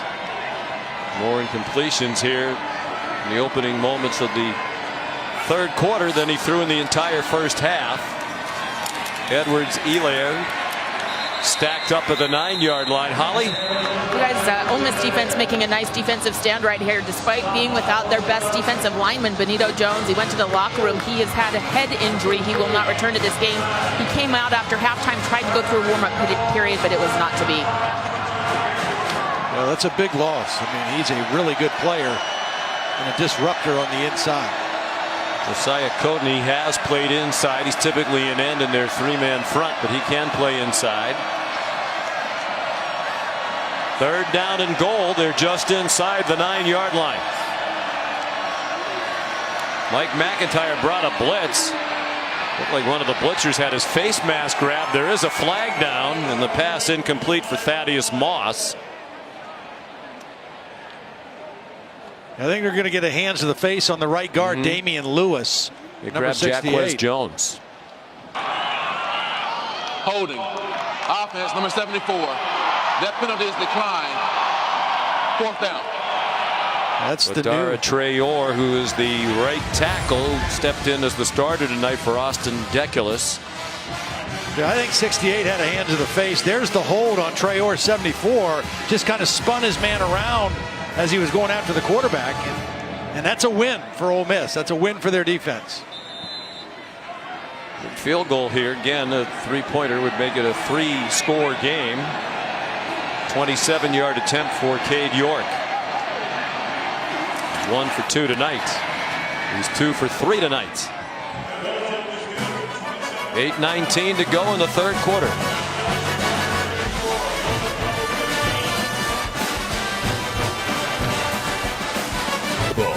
Brought to you by General Mills. Bring more to your game day with General Mills tailgate recipes. See what you can create at wearetailgatenation.com. Top teams in the country winners today, but a huge loss for Alabama in their victory at Mississippi State. Tua Tagovailoa suffered right hip dislocation, and he is going to miss the rest of the season. The good news is Dr. Lyle Kane, their orthopedic surgeon at Alabama, said he does anticipate that Tua will make a full recovery. Two very tough injuries in the same season for that young man. Similar ankle injury earlier this year, last year as well. So it's quite possible that his college career is over, and obviously it's been a tremendous college career. Probably will not result in the Heisman this year, and with an eye toward the NFL, you hope that he is going to make a full recovery, because certainly his future is very bright. Yeah, absolutely. That's the biggest hope for him, is that he recovers well, he comes back, he has no problems with it. He's been brilliant in his career at Alabama, and his loss now, I mean, Alabama was still very much in the playoff picture with their record and playing in the SEC, but that is a huge blow for their hopes of going forward. Jerrion Ealy, the ball carrier on first down for Ole Miss, their second possession of the half. They took the opening kickoff of the half, and in just 2 plays scored a touchdown. They're about to go over 300 yards of offense, and not yet midway through the third quarter. Here goes Plumlee again. Plumlee running away from the LSU defense. Another touchdown for the freshman, his third of the night.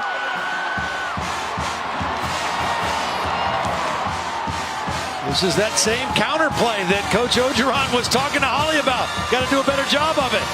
Not a good job on that time, and really some bad defensive back play of guys just overrunning the play and not being in position to stop that for just a decent game. The speed of Plumlee again is very impressive.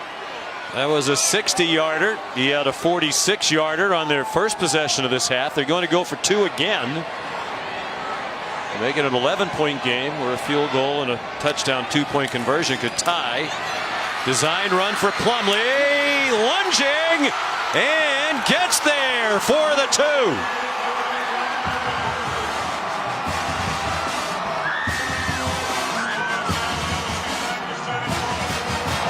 Well, we're going to see a great replay from the progressive pylon camera on the 2-point play. Patrick Queen trying to keep him from getting to that corner, but Plumlee will have nothing of it.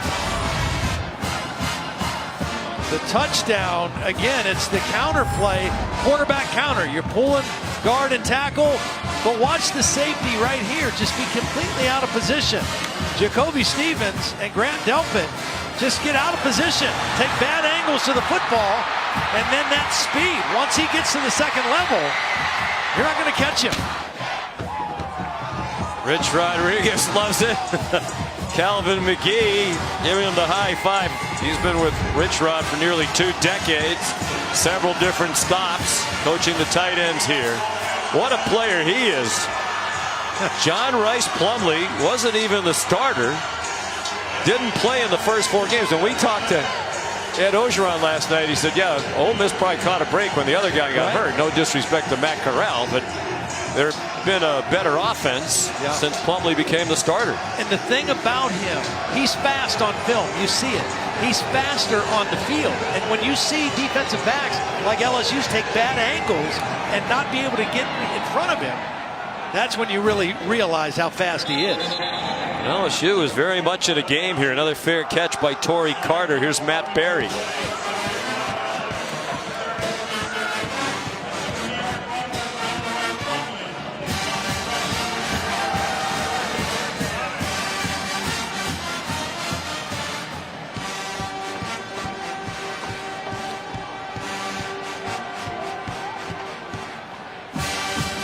Here's a look at this week's college football playoff rankings brought to you by Chick-fil-A. LSU #1, leading here by 11. So far, the only team in the top 10 to lose was Minnesota, though Oklahoma is in big trouble at the half at Baylor. And Oregon gets underway in a little over an hour in Tucson. Baylor ranked 13, one of those undefeated teams, maybe not getting very much respect. They hold on here tonight against Oklahoma. They'll be up in that conversation. LSU best in the country in the red zone. Only one time this year did they not score. And they're in the red zone again, comfortably so from the 7. Burrow, touchdown to Justin Jefferson. They took advantage of the new man who came into the ball game for Jalen Julius. A.J. Finley, the true freshman, came in, and they went right after him. So both Jefferson and Chase now with 2 touchdown catches, and they're each over 100 yards receiving for the game. Now it's just a little stick move to the outside that froze Finley, and Jefferson an easy throw for Joe Burrow. So back and forth they go here in the third quarter. Matching scores. Cade York the extra point with 6:50 to go in the third quarter. LSU with 41 on the board, leading 41-23. 4th touchdown pass of the night for Joe Burrow. He's thrown for 390.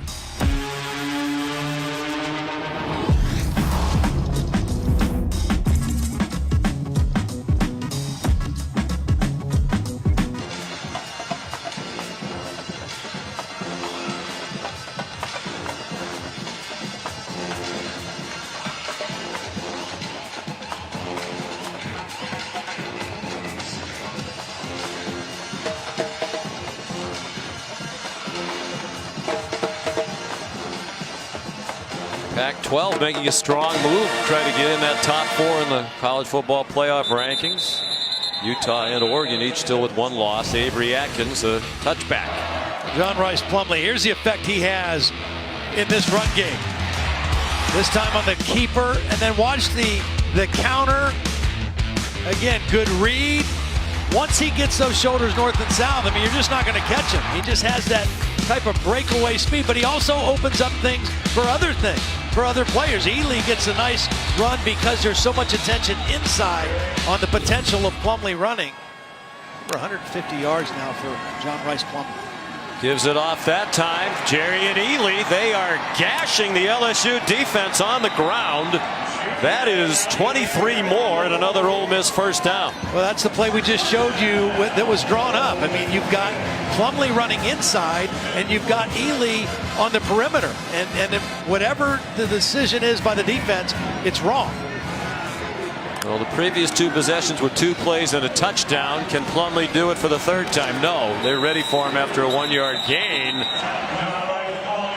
That was his 3rd carry of the half.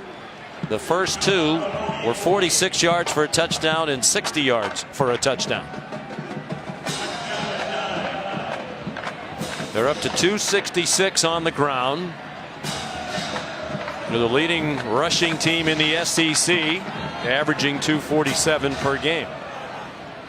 Got to find a way to get Elijah Moore back in the ball game also as a receiver.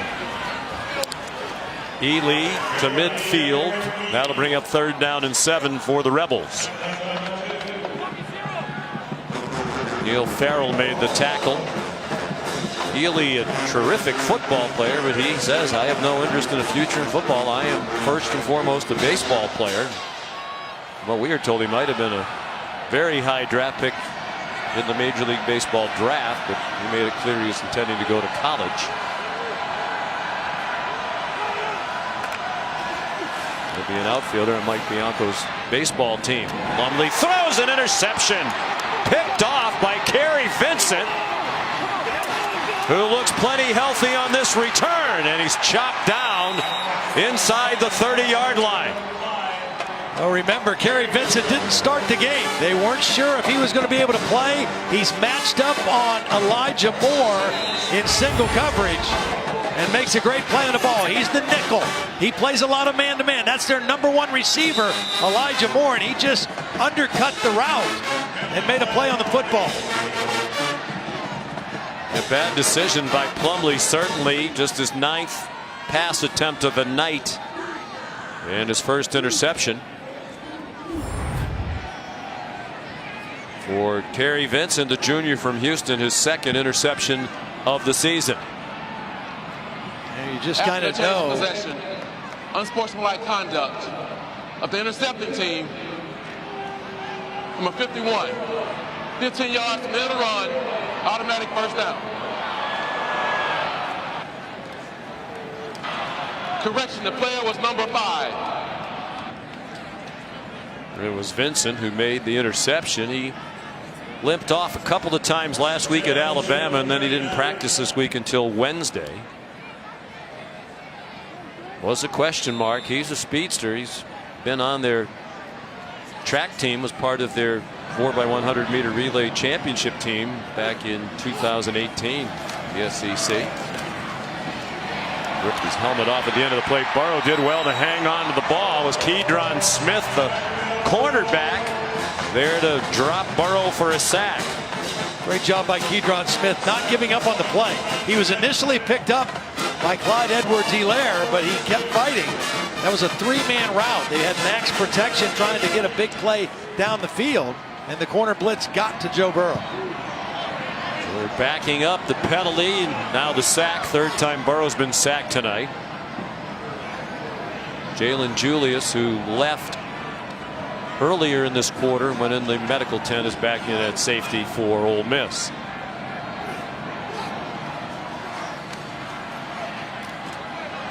Burrow on target to Thaddeus Moss. His 4th catch of the game. DeAndre Prince, the true freshman defensive back out of Charleston, Mississippi, made the tackle. LSU's tight end last year, Foster Moreau, had 22 catches on the season. He was a 4th-round draft pick of the Raiders. Moss's numbers are clearly surpassing him this year with a couple games left. Changed the offense. Went out at the end of last season. Ed Orgeron told the offensive coordinator Steve Ensminger, we need to find somebody who can teach us the spread. They went and got Joe Brady from the New Orleans Saints. That one was almost picked off through the hands of Luke Knox, redshirt freshman linebacker, the brother of Dawson Knox, who was a terrific tight end here at Ole Miss and is now with the Buffalo Bills. Well, that was one of the defenses that Mike McIntyre told us about. It's called the creeper. He's a defensive end. He's outside, but he drops into that slant area. They rushed the opposite side and dropped him into that slant area, and he almost came up with the interception. Well, here's Cade York for a 52-yarder. Would be the longest of his freshman season. Plenty of leg. Boy, did he boom that one with room to spare from 52.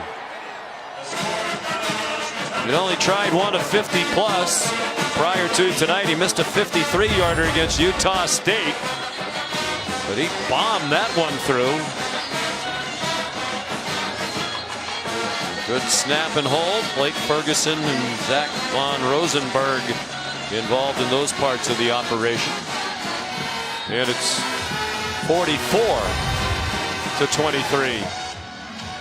In favor of LSU. Holly? You guys, a big play for LSU's defense there with Kerry Vincent Jr. getting that interception. He did not play, I don't think, at all in that first half. He's been over here on the bike. He has a contusion on the back of his hamstring that had been giving him trouble. But it seemed like the last 2 possessions he was in there for that defense. He made a quick adjustment, came in the ball. The defensive coordinator and some of the coaches over here came over and said to him, nice play, that's smart. They need him on the field right now because they were getting gashed, and he's made a difference for their defense since he's entered the game. He sure made a great play there in single coverage and didn't show any effects of a leg injury. He was in perfect position to make a big turnaround play in the ballgame. Avery Atkins, another strong kick. Tylen Knight will take a knee. We'll tune in Tuesday at 8 p.m. on ESPN for the next installment of College Football 150. The American Games to celebrate 150 years of college football. This episode will explain how college and pro football are closely connected, and how the college game was forever changed as football became professionalized. And on Thursday, it's College Football 150, the greatest college to pro coaches.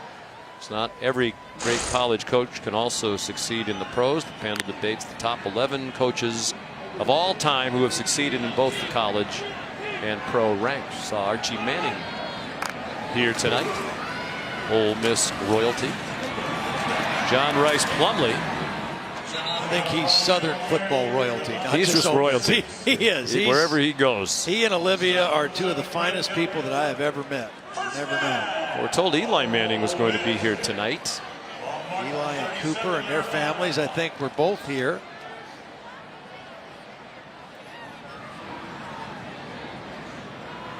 You might be able to be as nice a guy as Archie Manning, but you can't be nicer. No, that is not humanly possible. Snoop Connor wrestled down by Jacob Phillips. We're under 3 minutes to go in the third quarter.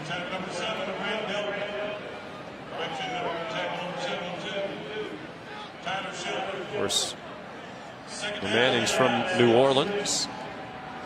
I'm sure with lots of interest in this LSU team as well. Snoop Connor. Well, what do you think about this defense, Todd? I mean, when they get in the college football playoff, and I think they are very likely to do that, they're going to face a team like Ohio State or Clemson. You know, some offenses, no offense to Ole Miss, they're a lot better than Ole Miss. Balanced. They're going to be more balanced. And that's, you know, they've got work to do. They are a work in progress defensively. And I know we're already towards the end of the season, but they, with an eye towards the playoff, they have a lot of work to do. When Logan, starting defensive end, limps off. Now this Ole Miss run game, I mean, it's for real. I mean, with John Rice Plumlee and the speed they have, they ran for almost 300 against Alabama. They're nearing 300 here at 290 right now against LSU. I mean, it's a legit run game, but if you're a national championship caliber team, you got to be a little bit better defensively than this. They've averaged about 277 on the ground in conference play since Plumlee became the quarterback. Connor, another big gainer against this LSU defense to the 41-yard line. And that gets them over 300 yards rushing as a team. 302. They're really putting this LSU defense, some of the certain players, in conflict by not trying to run inside now. They're running the quarterback and they're running a little bit of the stretch play. And he's reading that and allowing the defense to make a decision and then going off of it. Snoop Connor, the ball carrier. LSU started the night giving up just 101 yards per game rushing.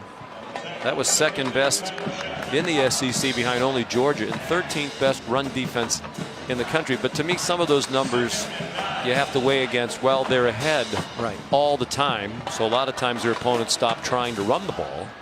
They have to throw because they're so far behind. Doesn't matter if Ole Miss is behind. They're going to continue to run the ball. They are a big play running offense, as we've seen tonight. Elijah Moore banged around, but he held on and got the first down to the Tiger 27. You just wonder also if Jonathan Mingo can make a play. I mean, they're always looking for Elijah Moore, who's in the slot. Here's Mingo one-on-one with Stingley down here, and they're just kind of letting him go and let Stingley take care of him. They know where Moore is and where the ball tries to go in the pass game.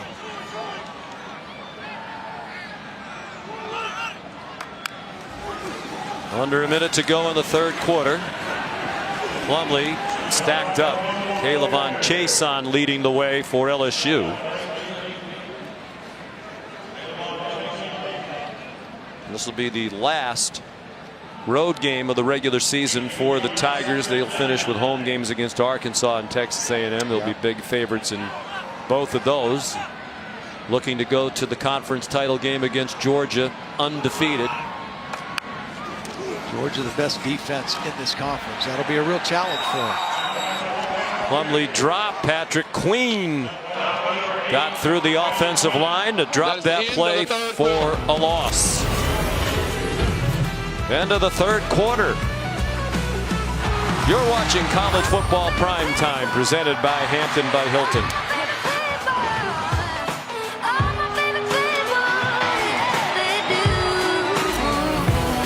Yeah, we ain't all perfect, but we're doing all right. Everybody's worried about trying to get by.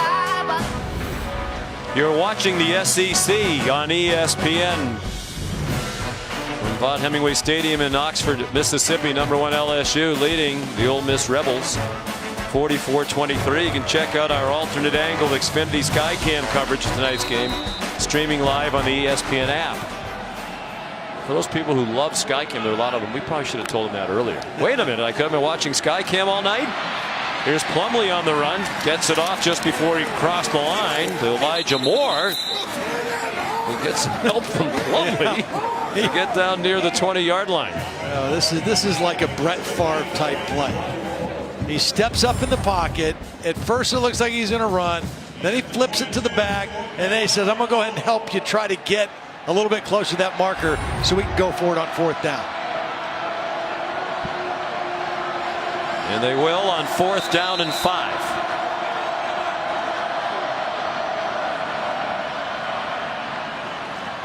Second charge time out of the half. LSU. 30 seconds. Plumlee has rushed for 164 against the #1 team in the country. Last week, against obviously different competition, New Mexico State, he rushed for 177. Right.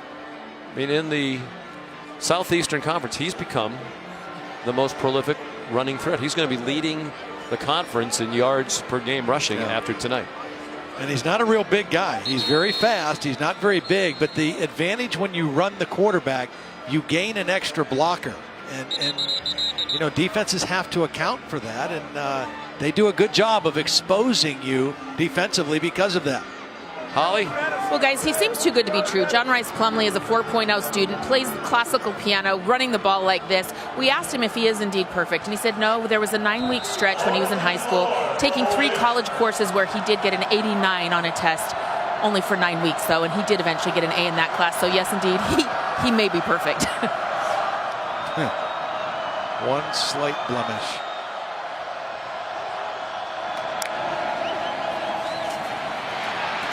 They designed a run for him, and the Tigers were ready for it.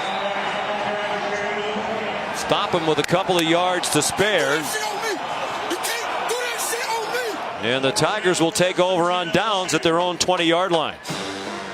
It wasn't the counter. They did pull Ben Brown, the right guard, try to get him in there, but that was good, solid defense at the point of attack by LSU, and able to stop Plumlee. Plumlee 166 yards rushing tonight. Now the Ole Miss record for rushing yards in a game by a quarterback is 178 by Norris Weiss against Mississippi State back in 1972. He did that on 19 carries. Plumlee 16 carries for 166 and 3 touchdowns tonight. Clyde Edwards-Helaire ahead for about 3. And meanwhile, he's over 100 as well. Clyde Edwards-Helaire continues to play extremely well down the stretch and in the biggest games, in the SEC games, the game against Texas, the big games for this LSU football team. He has played big. He and Joe Burrow have kind of led the way offensively. 117 yards rushing. 7th career 100-yard game. They are 6-0 in the previous 6. 4-0 this season, including last week at Alabama. Burrow running out of field. Is that an interception? Is he in bounds? So. I think he was. Yes, he was. Keydron Smith with the pick. There is a flag down. Just don't see Joe Burrow do this very often. Holding. Offense, number 74. That penalty is declined. The result of the play is an interception. First down, Ole Miss. Badara Traore for the hold that'll be turned down. There's the hold right there, the second one on Traore, and that's just a play where Joe Burrow was a little hesitant whether to throw this away, step out of bounds, or take a shot for Jamar Chase. And it was not a competent throw that he made there, and it was picked off. I just think he kind of hesitated on whether to throw that or not. The old phrase of he who hesitates is lost. That happened to Joe Burrow on that one. 5th interception of the year. First, as you saw in the graphic, in the 4th quarter. They fake the reverse. Plumlee keeps it. Here he goes again. Touchdown! John Rice Plumlee. His 4th of the night. He's rushed for an Ole Miss quarterback record 201 yards. The safeties for LSU are struggling against the quarterback. I mean, here's Grant Delpit, one of the best players in the league, number 7. Watch him go with the reverse, and not see the quarterback until it's too late. And again, once he gets in an alley with his shoulders going north and south, it's over. Extra point, good. Off the foot of Luke Logan. A rare bad decision by Joe Burrow, throwing this ball late and a little hesitant. The interception, and one play later, it's John Rice Plumlee, much to the delight of his offensive coordinator, Rich Rodriguez.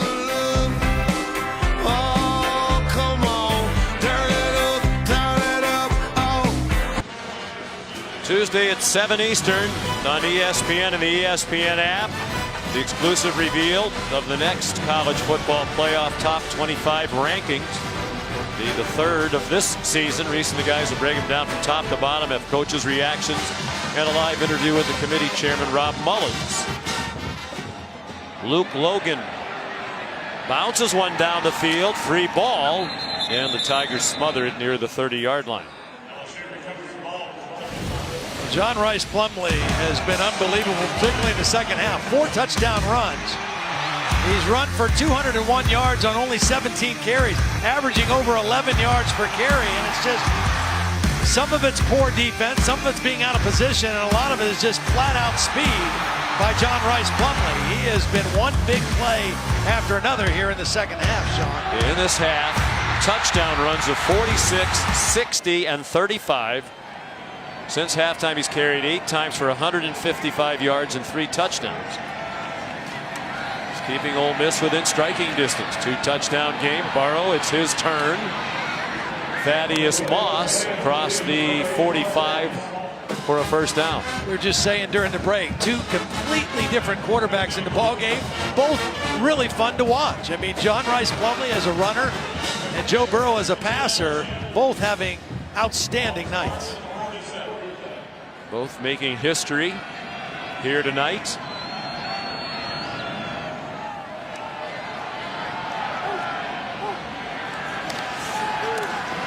Burrow off the play fake, on target again. Jamar Chase spun down at the 39-yard line of Ole Miss with another first down on a 15-yard pickup.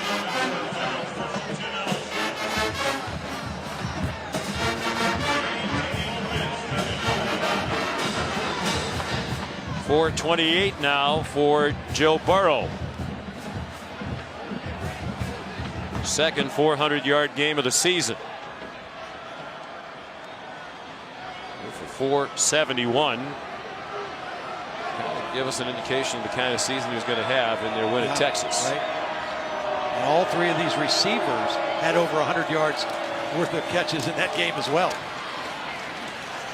Looks in the run again with Clyde Edwards-Helaire, just about a 2-yard gain, and we'll go under 12 minutes to go. Well, Tom, we just mentioned the next reveal Tuesday night of the rankings.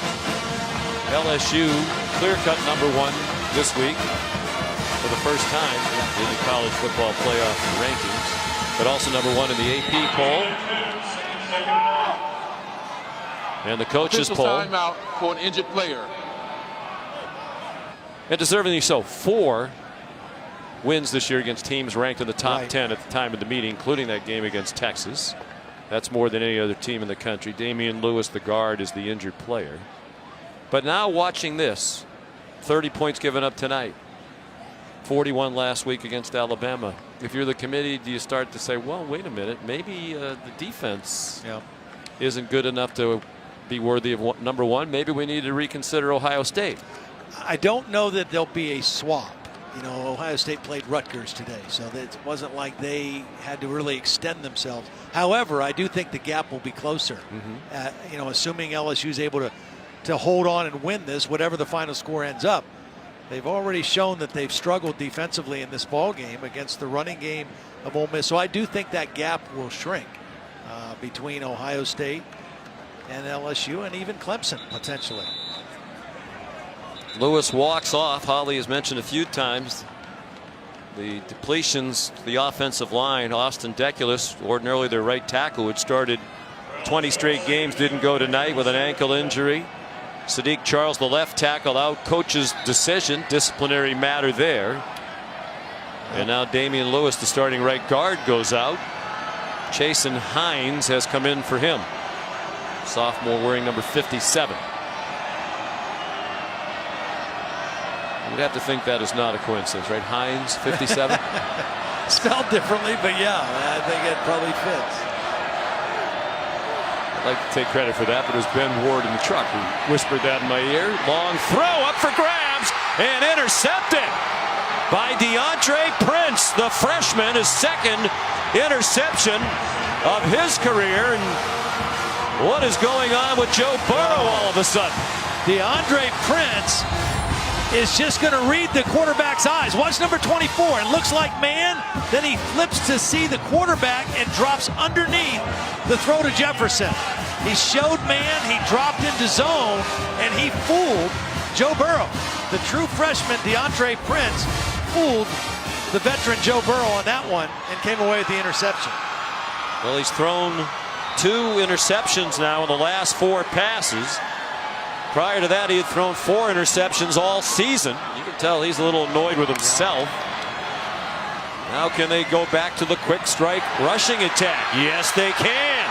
Jerry and Ely powers ahead out to the 33-yard line and a first down.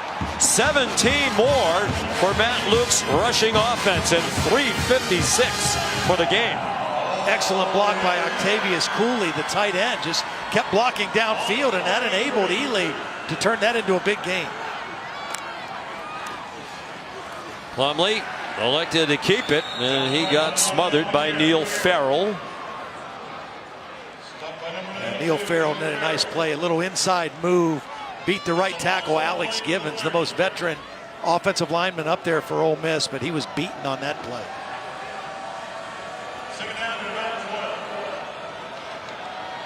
Line up in the pistol now with Ely behind his fellow true freshman John Rice Plumlee.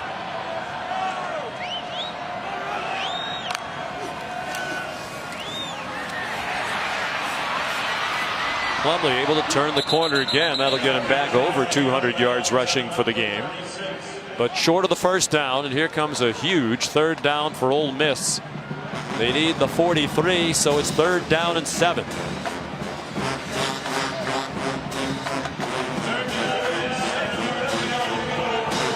What a night.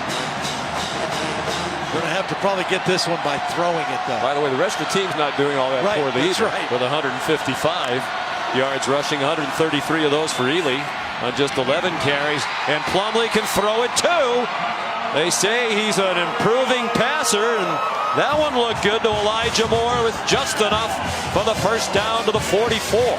Really nice job by Elijah Moore, knowing what was needed for the first down, getting past the sticks, and then showing his numbers to the quarterback for the catch, his 6th catch of the ball game. First 3rd down conversion of the night for the Rebels. They're 1 for 7. Plumlee carries again. We asked the coaches, Rich Rodriguez, Matt Luke, they had Plumlee at the end of the game 2 weeks ago, the game we did against Auburn, even though they were down in the final minute or two. And usually you'd say put the passing quarterback Corral in there. He said, well, we think we can move down the field very quickly with this guy running the ball. And they have demonstrated that regularly. Pitches it out to Ely. The first man missed and then got stood up by Jacob Phillips. They'll give him the 48-yard line. It's a really odd play. That's the 2nd or 3rd time they've run it. It's a toss, but it's a long distance to toss that football. I mean, that's a dangerous play because you're throwing it behind the line of scrimmage. If it's not handled clean, it's a fumble. 3rd and 6, you'd have to think 4 down territory with under 8.5 to go in a 14-point game. Snoop Connor, the running back. Elijah Moore, the go-to guy right here in the slot again. Or perhaps a Plumlee run. They're offside. Plumlee throws it to Elijah Moore. They blew the play dead. Crowd doesn't like it. But Chason was so far offside. He had a direct path to the quarterback. Prior to the snap, offside, defense number 18, unabated to the quarterback. 5-yard penalty, remains 3rd down. Well, they don't get the yardage for the first down. There's Chason clearly across the line. That's why they blew the play dead. But now they're third and very short, which in 2-down territory, you got to figure they got a good chance of making this. And now a timeout called by LSU. Last one.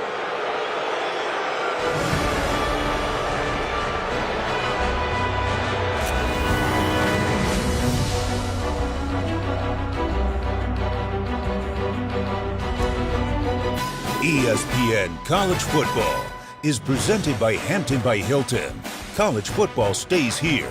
Book now at Hampton.com. And in part by Burger King. Try the all-new Impossible Whopper, made from planks and now available nationwide. Each team over 500 yards of offense. LSU 581. Ole Miss 506. A look from the Progressive Pylon Cam. Night of history for Joe Burrow. Single season passing yardage mark set at LSU by him tonight. 17 straight completions, also an Ole Miss record. And John Rice Plumlee, an Ole Miss record, single game rushing by a quarterback, 207 on 20 carries. Here's 3rd down and 1. They're down by 14. Snoop Connor didn't take the handoff. It's Plumlee around the corner. 1st down and out of bounds at the 42. Yeah, it was a good long fake. And Jacob Phillips was right there to hit Snoop Connor in the backfield. Plumlee kept it, got the 1st down, and a new set of downs here in LSU territory.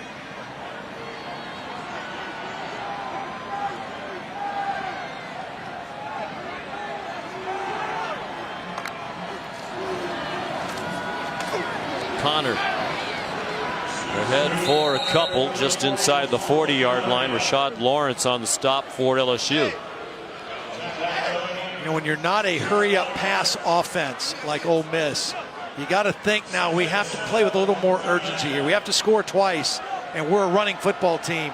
We can't take too much time trying to get this first score. We've got to move with a little more urgency.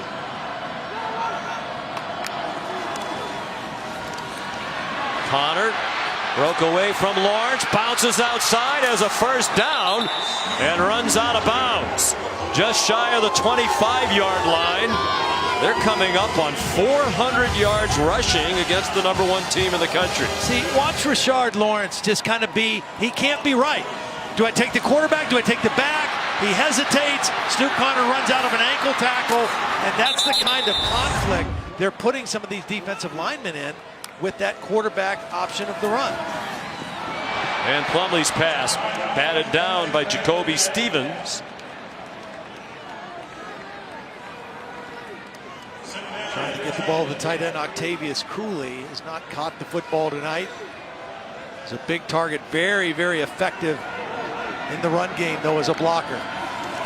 They split him out as part of a 3-receiver bunch, and blasted was more by Kerry Vincent. He didn't want to watch his mates continue to get gashed by this Ole Miss offense. He's made some big plays here in the 2nd half. Yeah, they tried to fool the LSU defense with that formation with 3 receivers to the opposite side. But when the guy you always throw to is to the other side, he's going to attract attention. And Kerry Vincent was there for him on that play. 3rd down and 7. 4-down territory for sure. Well, we had a guy. Plumlee pulls it down. There's a flag now, perhaps for a hold. Rashard Lawrence made the tackle. With 6 minutes to go, it is a holding call against Ole Miss. James Carter. I think Nick Broker's the guy that's going to get it to left tackle. He had Ely, though, for a touchdown. Offense number 64, 10-yard penalty from the previous spot. Remains 3rd down. Watch Ely. He's going to slip right in here. And as John Rice Plumlee starts to move, if he throws the ball right now, he's got a touchdown to Ely. He didn't see him in time, and then there was the penalty on Broker, and that backs him up even more. It's interesting. Would have been 4th down. I guess they figure against this running team, they'll take their chances that they can't pick up 17 on 2 plays. So they throw it deep and up for grabs. Some hand fighting, Elijah Moore and Cordell Flott. And no flag. And it'll come down to a 4th down and 17 now. Not a very high percentage play here on 3rd and long. Single coverage. Both guys pushing. Yeah, if anything, Moore pushed him away the most at the end. Interesting there, Todd. Flott covering the best receiver from Mississippi for Ole Miss. The true freshman, Dave Aranda, said in recent weeks he's been their best coverage guy in the practices. They matched him up there in a key spot. He made the play. He's been in for Kerry Vincent when he's not been on the field. Play of the game so far. Plumlee too high. Over the head of Elijah Moore. And LSU holds and will take over on downs with 5:35 to go. And the top-ranked Tigers leading Ole Miss 44-30.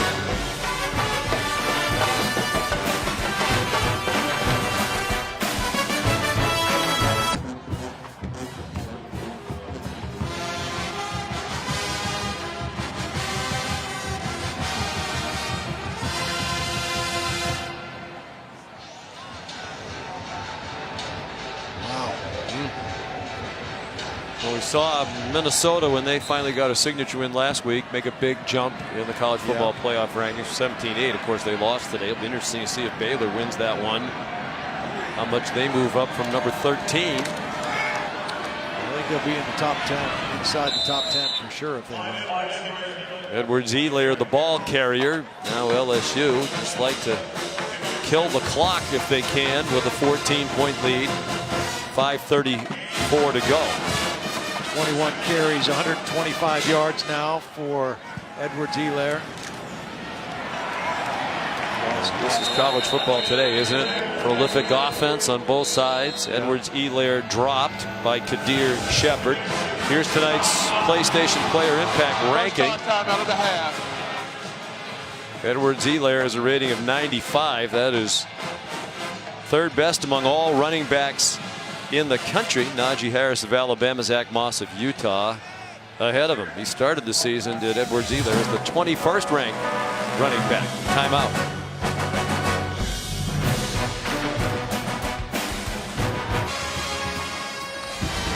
You're watching the SEC on ESPN. From Oxford, Mississippi, 53,797 the attendance tonight. That's the largest home crowd of the year for Ole Miss. Joe Burrow, after a near perfect first half that included 17 straight completions, threw 2 interceptions in a span of 4 passes, threw 3 straight incompletions for just the 2nd time all year. And now here's 3rd down and 6. Ole Miss just used its first timeout, down by 14 with 5:23 to go.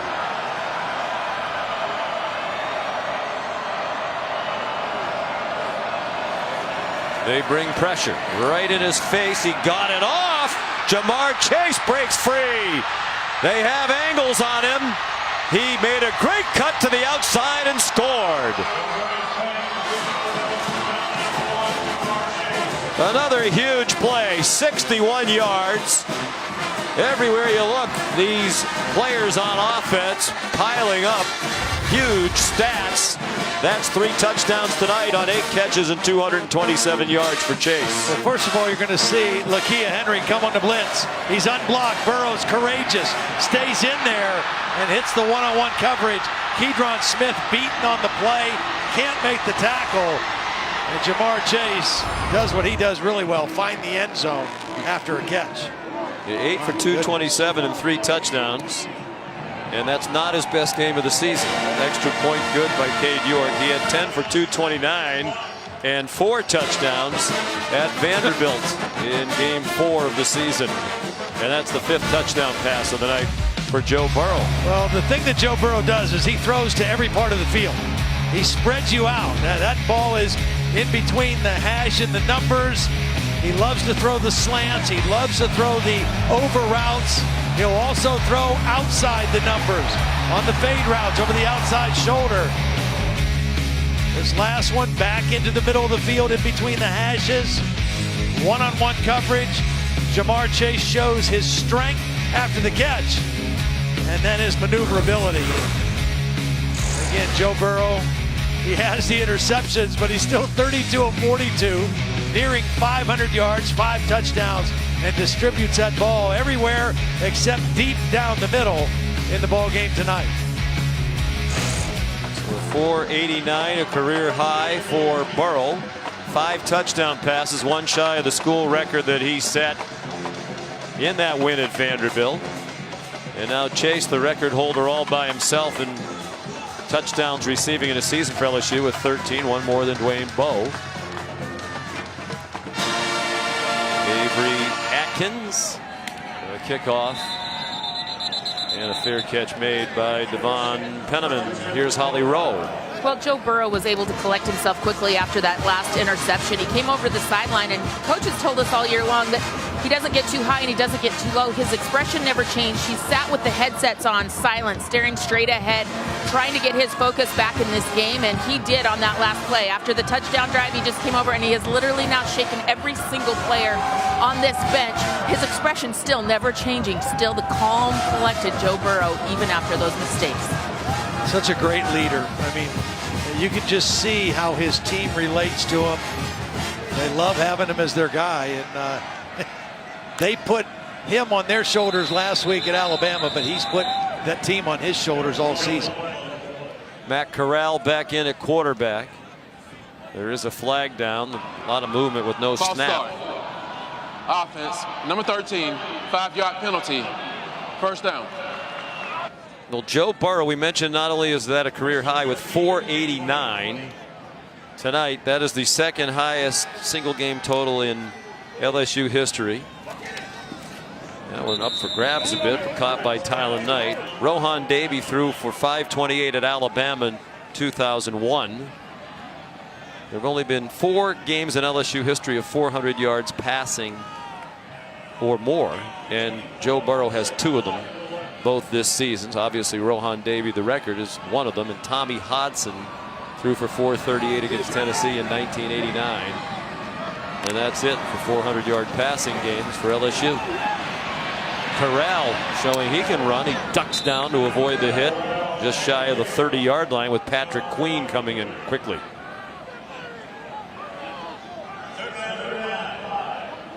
If you just tried to start right now recapping all the records that have been set here tonight, you couldn't get to them all by the end of this game with 4.5 minutes to go. Tylen Knight chopped down.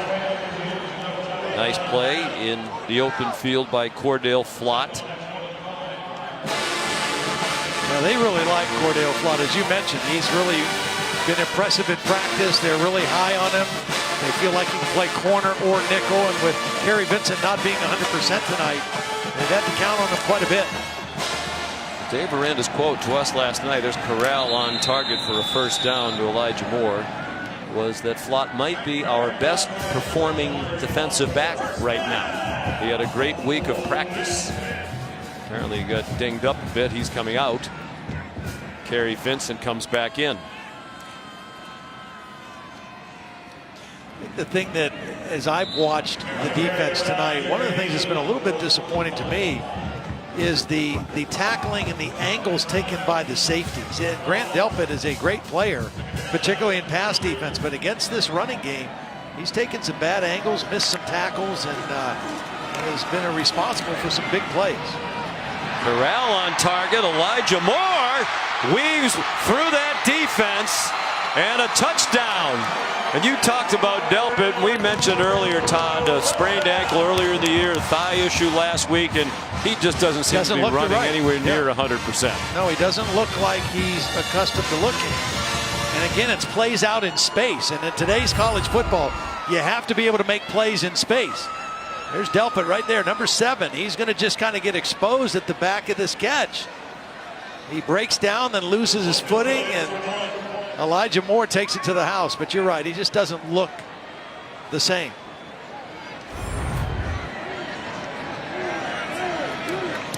Luke Logan kicks the extra point. 51-37. Elijah Moore, sophomore from Fort Lauderdale, with the touchdown, his first of the night. He has 9 catches for 144. So a rough night for the defense, as Ole Miss is now up to 609 yards of total offense on 9.1 yards per play. LSU has 646 on offense. Unbelievable. You know, you asked about the college football playoff ranking in Ohio State and LSU. And I don't know that Ohio State would pass them this week, but if Ohio State beats Penn State next week in Columbus, a good football team, a good resume team, you might see it then. You know, you may not see it this week, but you might see it in 2 weeks. LSU plays at home against Arkansas next week, and Ohio State plays at home against. I think it is. You're the committee. It is starting to shrink for sure. I mean, the offense obviously is prolific, but so has Ohio State's been, again, against lesser competition. Right. LSU has scored at least 42 points in every game, except their 23-20 win at home against Auburn on October 26th. Of course, Auburn's one of the best defensive teams in the country.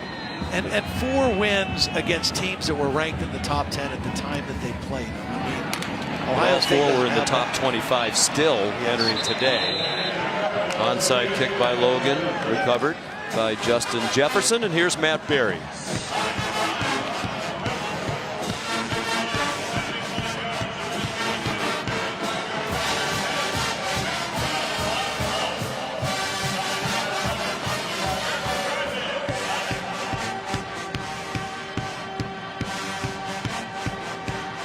Utah's going to do its part. A lot of people are looking toward the Pac-12 championship game. Maybe 2 one-loss teams, 1-loss Utah, 1-loss Oregon. They're both expected to be prohibitive favorites in each of their remaining games. Edwards-Helaire off to the races. Touchdown LSU, 49 yards. Inside zone, just basic run play inside. This is a play where that big physical offensive line just kind of imposed their will on this play. Got movement at the line of scrimmage. Good block by Chase on the second level, the wide receiver. And maybe a little fatigue on that Ole Miss defense showing on that play. Not far from the home of Elvis in Tupelo, Mississippi. The defense has left the building. I'm not sure it was here for very long tonight. The extra point is good. 58-37. And let's tip our cap to Ole Miss. You know, we talked about where their program was. You know, it wasn't all that long ago. Matter of fact, last home game tonight for the seniors. And Matt Luke made the point to us yesterday. The 5th-year seniors, those players were red shirts during the Sugar Bowl season in 2015. And then the NCAA mess came. A lot of those guys could have left. Most of them stuck it out, and they haven't won much since then. This will be back-to-back losing seasons now for them. But you can see that the future is bright with a talented nucleus. They've got a lot of young freshman players that are dynamic, and they've continued to recruit well. And I believe, and I think you and I both believe, that they do have a bright future, that they can turn the corner. They've been through some very difficult times, but what they've shown so far tonight with these young players, pretty impressive. And only Clemson has played more total freshmen, red shirts or true freshmen, than Ole Miss. They have more yardage from any team in the country from freshmen, largely thanks to that man, John Rice Plumlee. Excellent coaching staff, no question that Rich Rodriguez and Mike McIntyre have been difference makers. What a job Rodriguez has done tailoring this offense to the strengths of Plumlee. Another touchback off the foot of Avery Atkins. Sports Center from Los Angeles tonight, right after the big game coming up, Arizona and number 6 Oregon. Lyndon Stan will tell you which one-loss team has the best chance of making the playoffs. Reactions to Colin Kaepernick's workout. Is there a team that just might sign him? How did Kawhi and Paul George do in their first game together for the Clippers? Sports Center from Los Angeles after college football on ESPN and the ESPN app.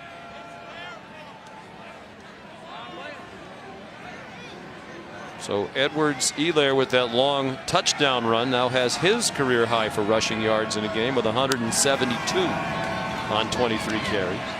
A delay. Matt Corral gave it off to Snoop Connor. And he's across the 30, tackled by Ray Thornton.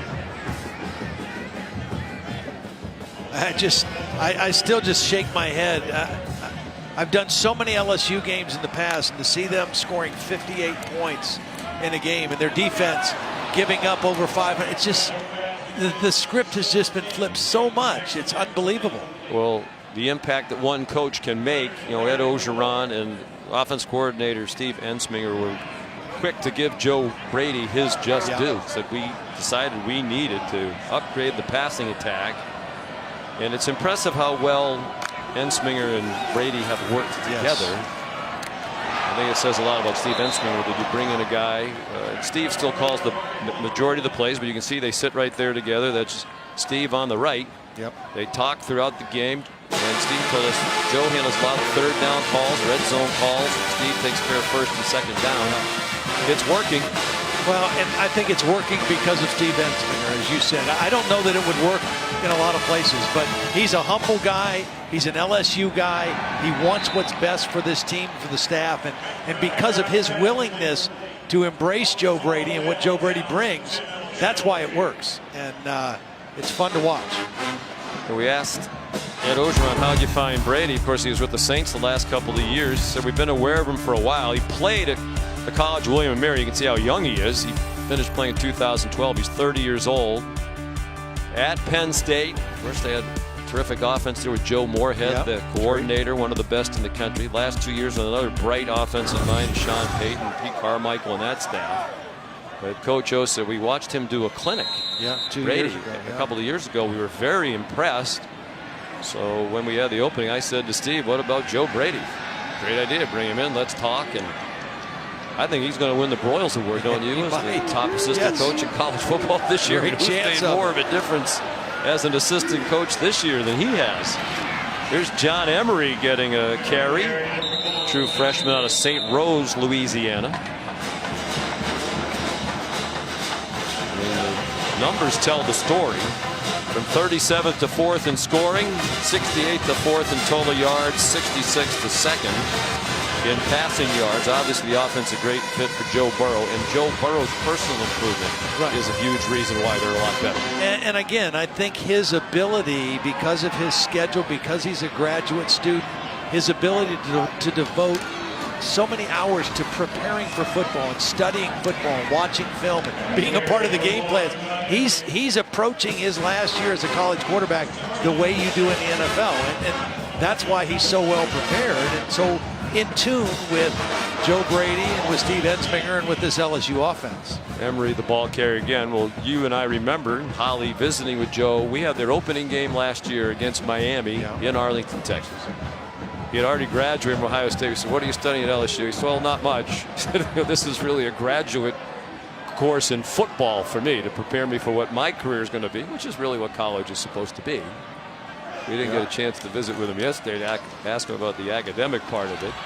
Miles Brennan is the quarterback, talented backup, Long Beach, Mississippi. Big guy like Burrow, 6'4", same height, 207 pounds, strong arm. And we're under a minute to go, so LSU is going to go to 10-0. And the 10 wins, as we said, matching the total that Ed Orgeron had in 3 years as the head coach here at Ole Miss. They were 10-25. And that seems like a lifetime ago.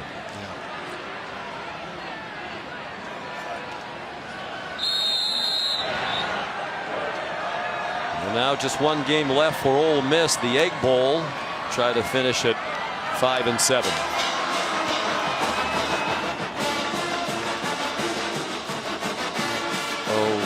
It's a win. It's 714 yards of offense for LSU. Last time they had 700 yards of offense was against Rice in 1977 when they put up 746. The offense is historic. The defense still a lingering concern. Here's Holly. Well, Coach, a unique night. Your offense continues to set records. More school records broken tonight. But how do you describe the trials of the defense, both good and bad tonight? You know, and we fought. We had a 21-point victory. I'm so happy for our football team. Got to get better on defense. There's some things we got to get better at. But overall, great win for our team. It's hard to come back and play in a game like this. What are you proud of that your kids were able to do tonight? You know, I thought we started fast. I thought we came out in the first half. We were fired up, ready to go. We knew they'd fight for 60 minutes. I'm glad for the win. Thank you, Coach. Go Tigers. Well, they told us he says it whenever he can. 1,328 combined yards of offense tonight. Burrow threw for 489. Edwards-Helaire rushed for 172. Chase and Jefferson over 100 yards receiving. 58-37 is the final for Holly and Todd. Sean McDonough so long from Oxford. Back we go to the studio.